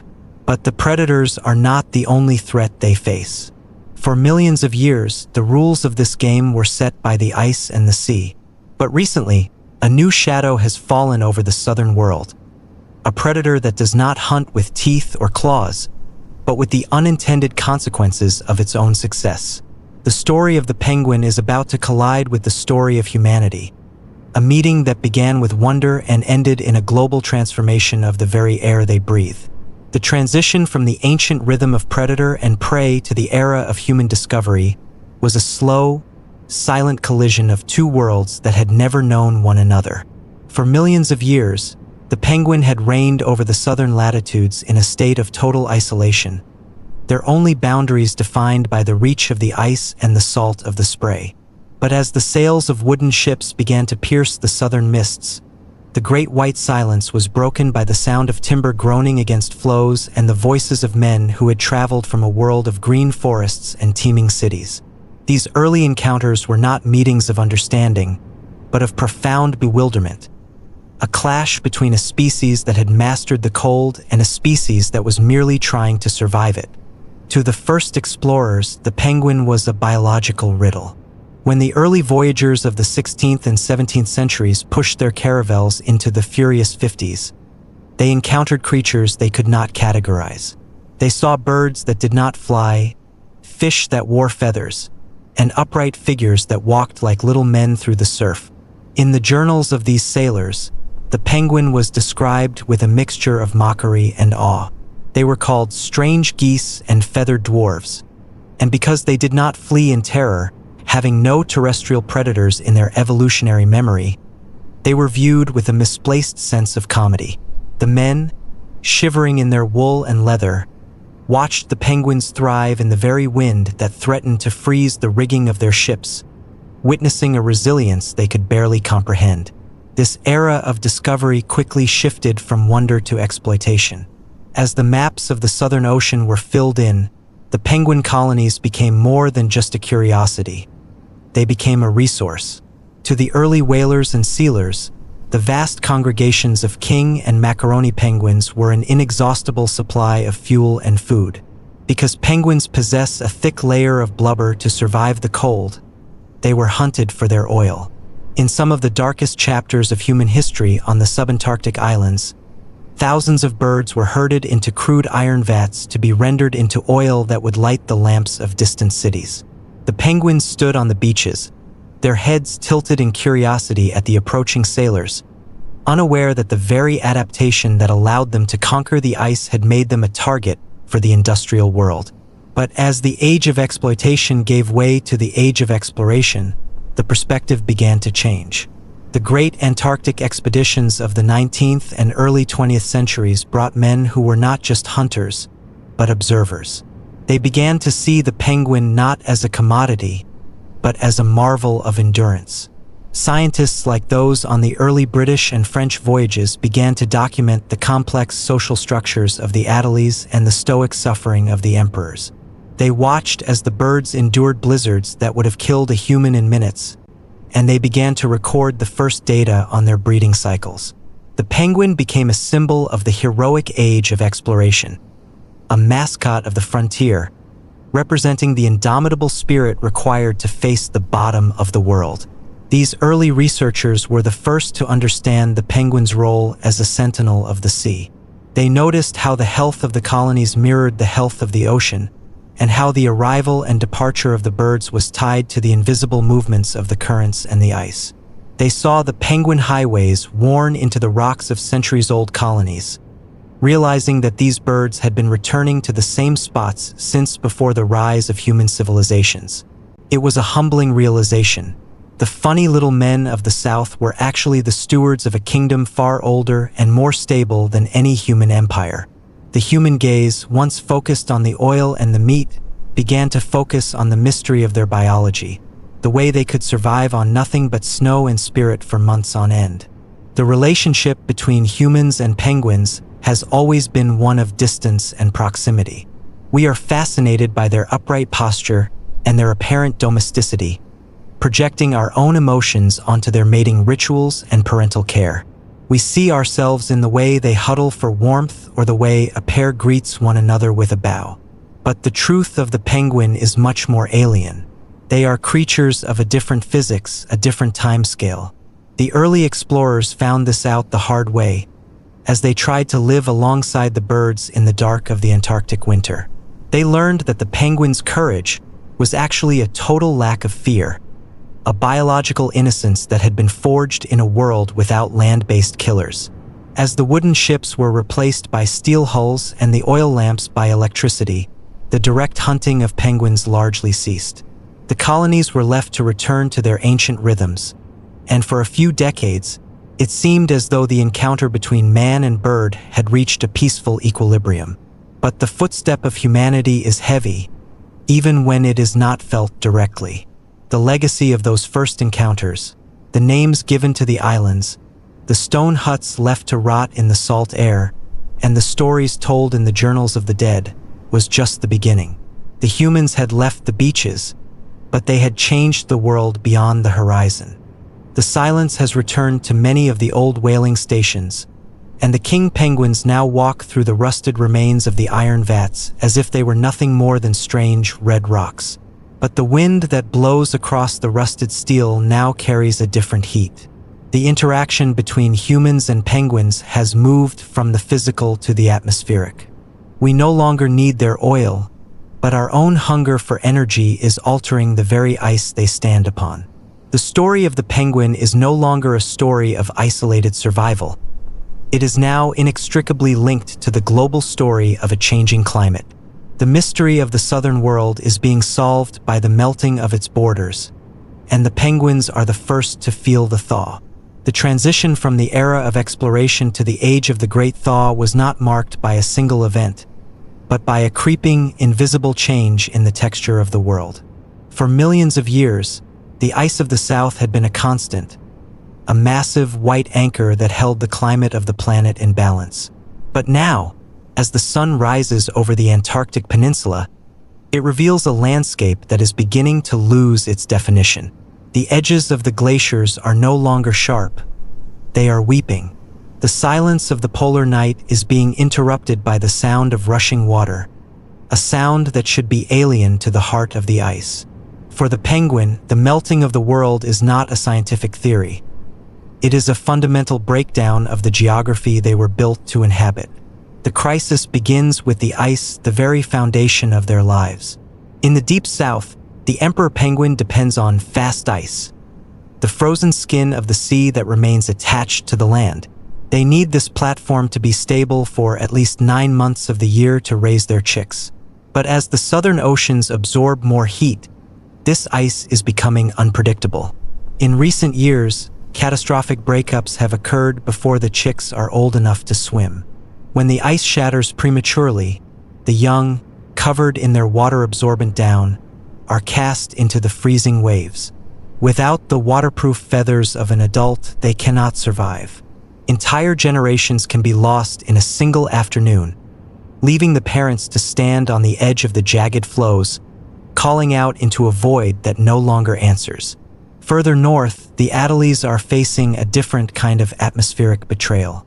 The warming of the air has brought more moisture to the Antarctic coast, and moisture means snow.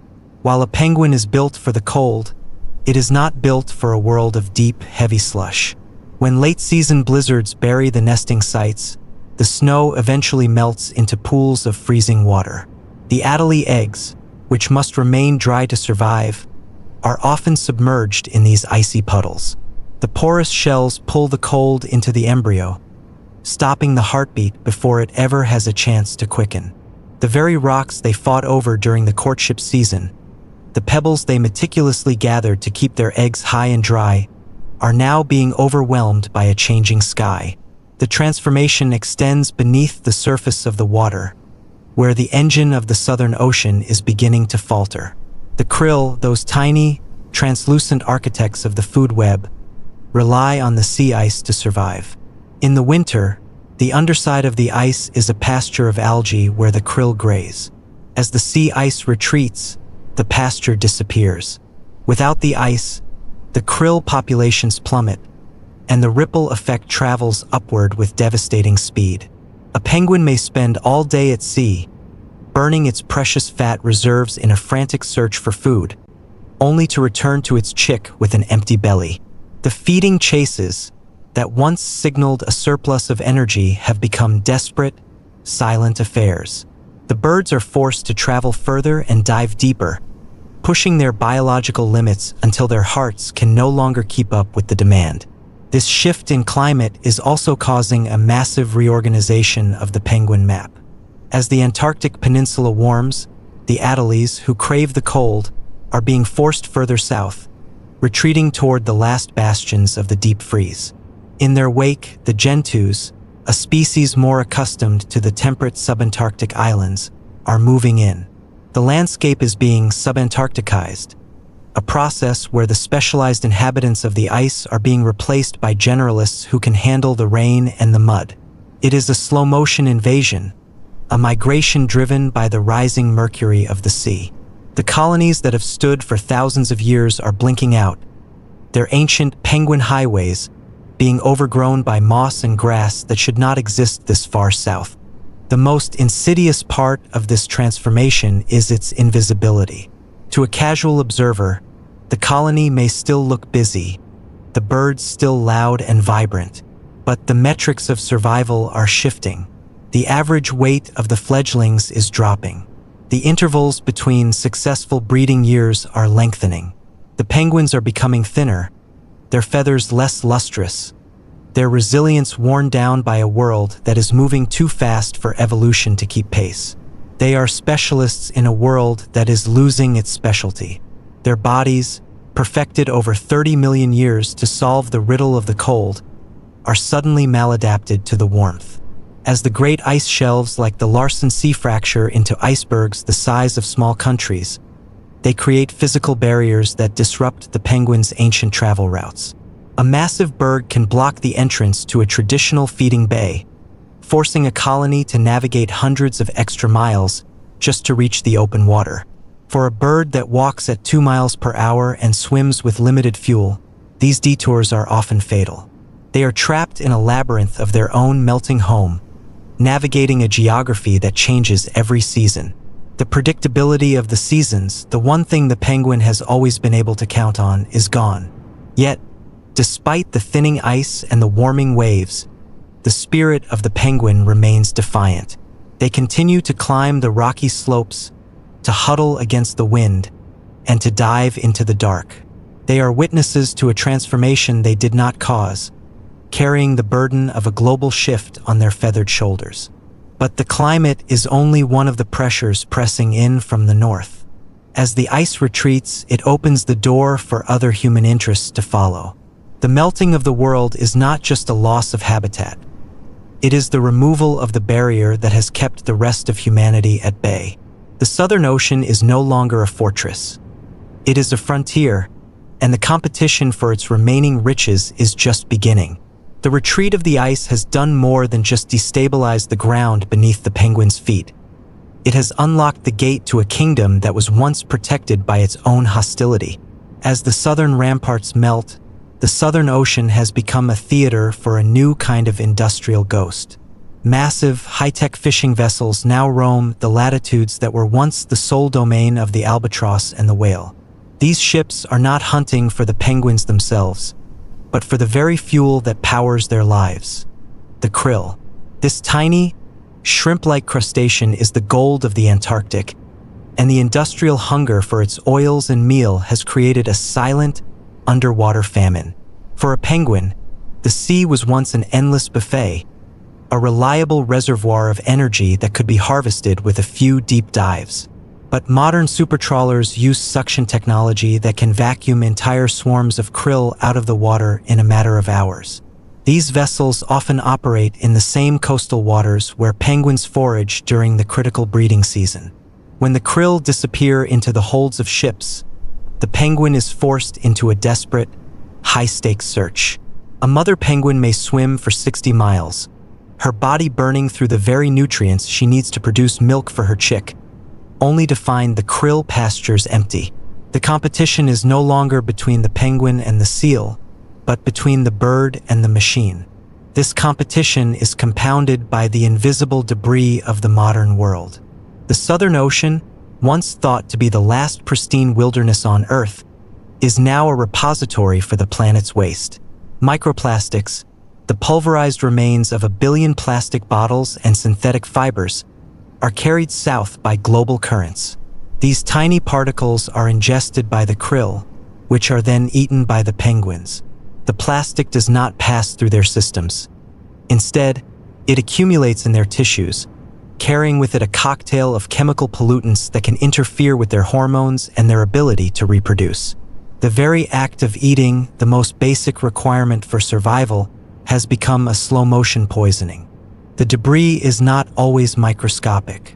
In the colonies of the subantarctic, it is common to see penguins entangled in the ghost gear of the fishing industry, discarded nylon nets and plastic packing bands that have drifted thousands of miles.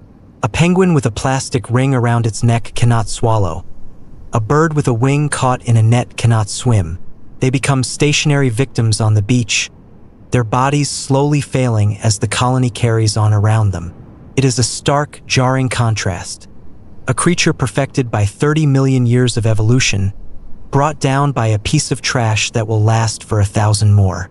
Pollution also takes the form of sound. The Southern Ocean was once a world defined by natural acoustics: the grinding of ice, the whistle of the wind, and the calls of the whales. Today, the deep is filled with the low-frequency thrum of ship engines and the sharp pings of sonar.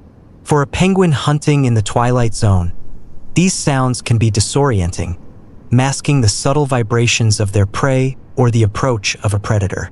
The acoustic smog of human activity has blurred the edges of their sensory world, making the hunt more difficult and the environment more stressful.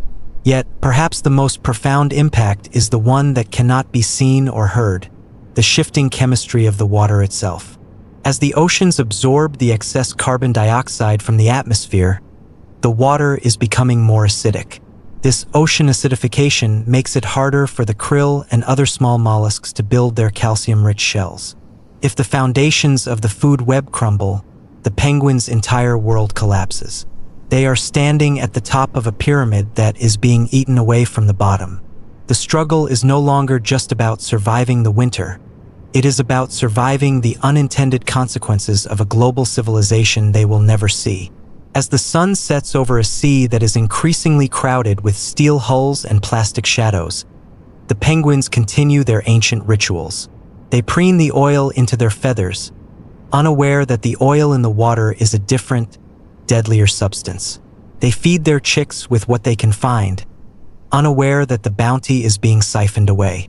But there is a countercurrent to this story. In the wake of the trawlers and the trash, another group of humans is arriving. They do not come with nets or harpoons, but with satellites, tags, and a desperate need to understand. The era of exploitation is being met by an era of observation, as science races to document the lives of these birds before the map changes forever. The transition from industrial exploitation to scientific inquiry was born from a realization that the penguin is not just an inhabitant of the ice, but a living sensor, a biological indicator of the planet's circulatory health. As the shadow of human impact deepened, a new kind of explorer arrived on the southern shores. These men and women do not seek oil or pelts.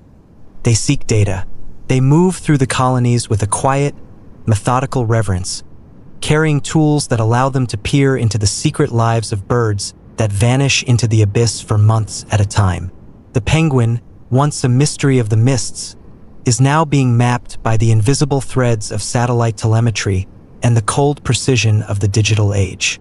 The work of a modern field scientist in the Antarctic is a testament to human endurance, a mirror of the very birds they study.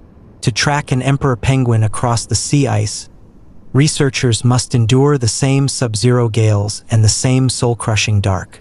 They use small, lightweight GPS tags, no larger than a matchbox, carefully attached to the bird's feathers with waterproof tape that will naturally fall away during the next molt. These tags are windows into a hidden world. For the first time in history, we can see the flight paths of the flightless.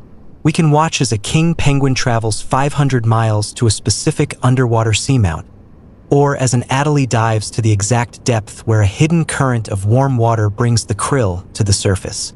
This research has revealed that the penguin's life is far more complex than we ever imagined.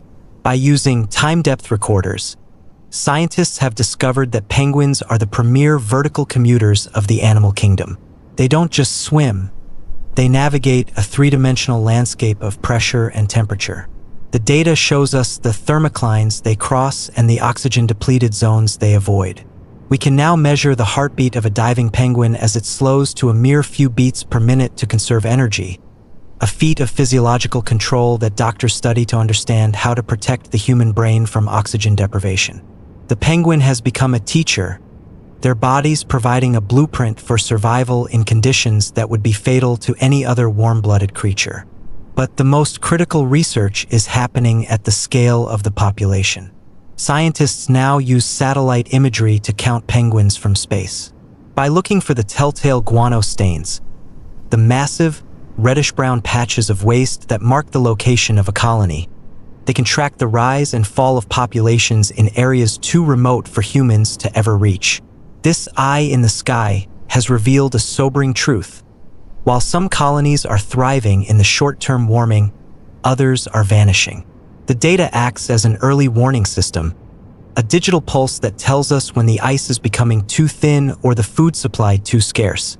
It is a transition from anecdotal observation to hard, cold numbers, a balance sheet of life at the edge of the world. The interaction between researcher and subject is a delicate dance of ethics and necessity. In the Adelie Land or the Ross Sea, scientists have established long-term monitoring sites where individual birds have been followed for decades. They know the life stories of specific penguins, their mates, their successes, their failures. This longitudinal study has shown that penguins are individuals with distinct personalities. Some are bold foragers, taking risks to find better food, while others are shy and conservative, staying closer to the safety of the colony. This diversity of behavior is the species insurance policy against a changing world. In a new environment, a different kind of personality might be the key to survival. The modern laboratory is no longer just a room with beakers. It is the penguin's very stomach and blood. By analyzing the chemistry of a single feather or a drop of blood, researchers can reconstruct the penguin's diet over the last year. They can see the isotopic signature of the fish they ate and the level of heavy metals or plastics in their systems. This biochemical storytelling allows us to see the health of the entire Southern Ocean through the lens of a single bird. The penguin has become the ultimate sentinel, its body a living archive of the ocean's changing chemistry. As the scientists pack their gear and the helicopters drone away into the white horizon, they leave behind a world that is now better understood, but no less fragile. The data they have gathered is a powerful weapon in the fight for conservation, providing the evidence needed to create marine protected areas and to limit the reach of industrial fishing. But information alone is not enough. The transition from knowing to saving is the most difficult journey of all. The story of the penguin is now entering its final, most urgent chapter, a period of global negotiation where the fate of the ice depends not on the biology of the bird, but on the conscience of a species that lives thousands of miles away. The penguins remain on their rocky outcrops, unaware of the satellites passing overhead or the data points they represent. They continue to preen, to call, and to wait for the return of the tide. But the silence of the Antarctic is now a different kind of silence. It is the silence of a world waiting for a decision. The research has given the penguin a voice in the halls of human power, a voice that speaks of melting ice and empty seas. The question that remains is whether we are capable of listening to what the data is trying to tell us about the future of the Great White South. The shift from observing the crisis to actively shielding the southern wilderness has transformed the Antarctic from a lawless frontier into the world's largest laboratory of hope. As the data from satellite tags and blood samples painted a harrowing picture of a world in retreat, the human response began to crystallize into a new form of global stewardship. This is the era of the Marine Protected Area, MPA. Vast, invisible sanctuaries where the industrial machines of the North are forbidden to enter. In the Ross Sea, a region often called the Last Ocean, a territory twice the size of Texas has been set aside as a no-take zone. Here, the krill and the silverfish are left to the penguins, the whales, and the seals, creating a biological fortress where the ancient food web can function without the shadow of the trawler. Conservation in the southern latitudes is a feat of unprecedented international diplomacy. Because Antarctica belongs to no single nation, its protection requires the unanimous agreement of dozens of countries with competing interests.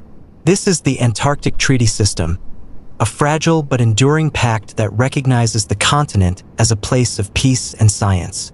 Within this framework, the penguin has become a powerful diplomatic tool. They are the charismatic megafauna that bridge the gap between abstract climate statistics and human empathy. It is one thing to discuss the acidification of the sea in a boardroom. It is another to see the image of an Adelie penguin struggling to find food for a starving chick. The penguin has become the face of a global movement, a silent ambassador for a world that cannot speak for itself. On the ground, conservation takes on a more intimate, hands-on character.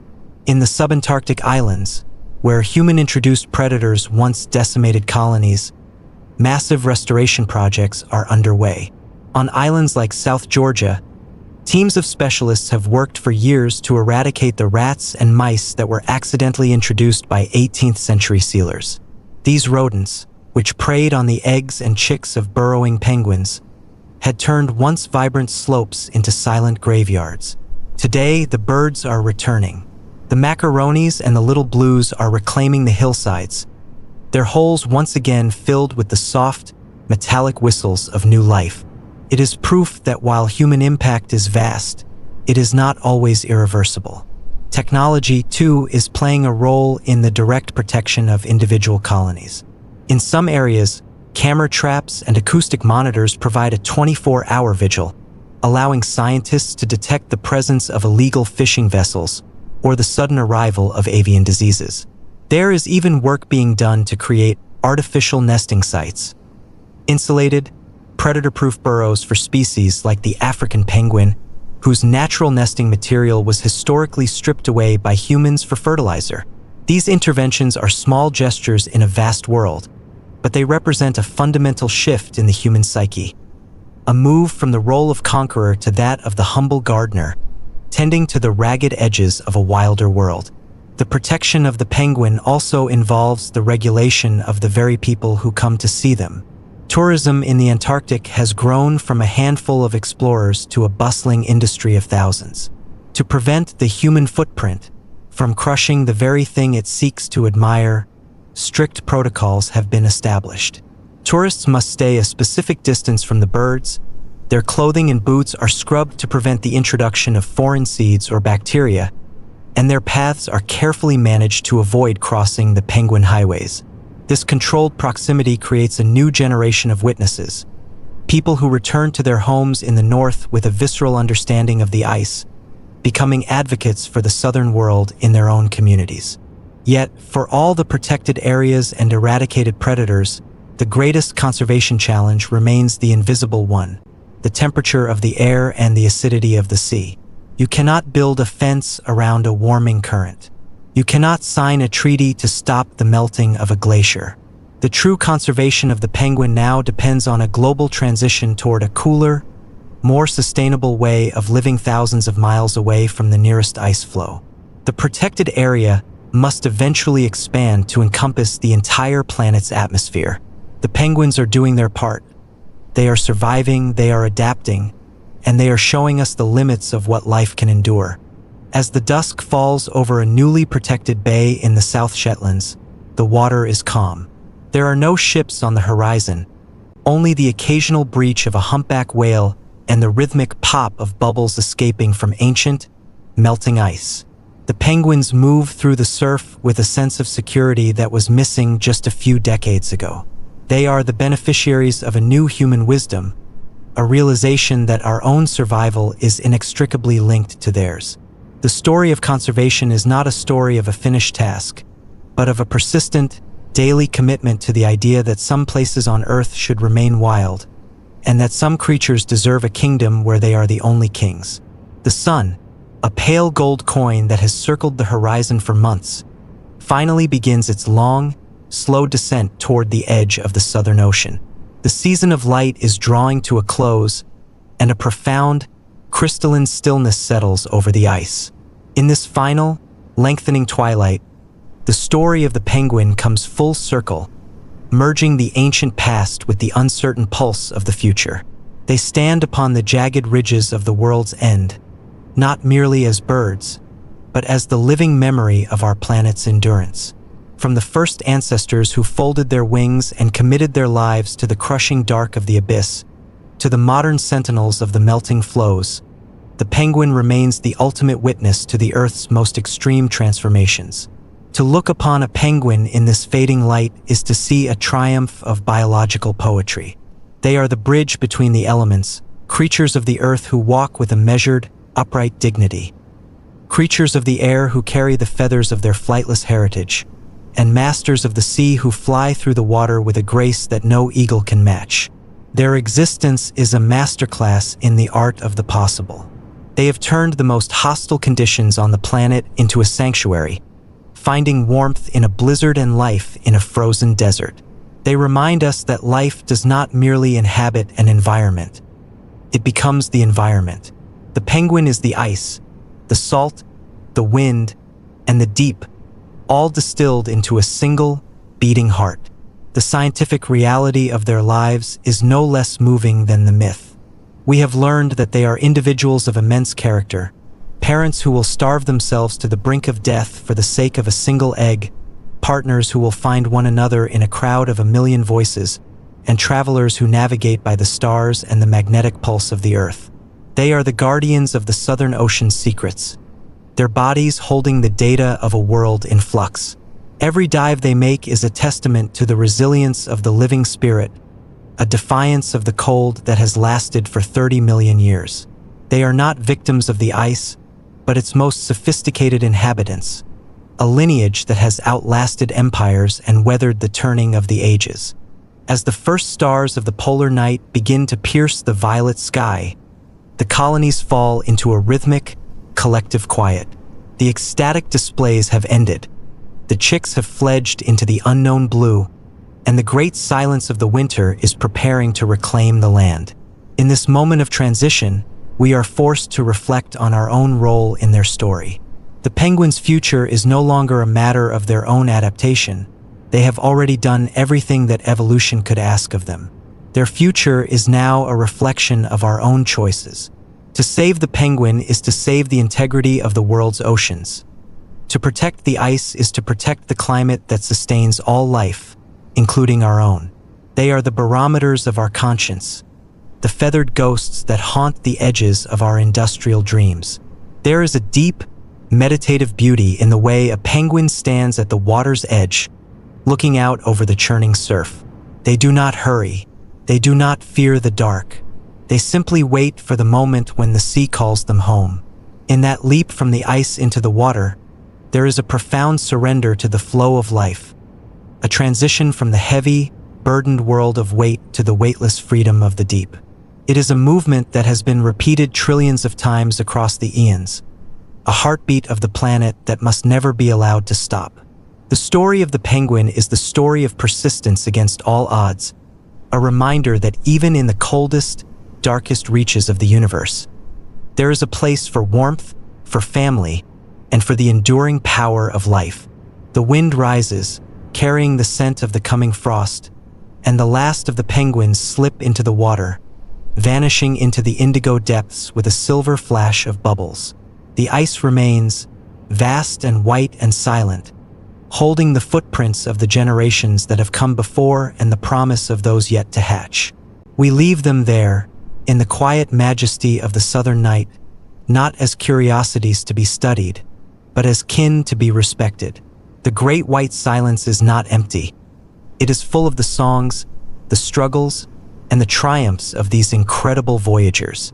As long as the southern currents churn and the ice holds fast, the penguin will remain, the stoic, tuxedoed sovereign of the frozen world, a beacon of life at the very bottom of the earth.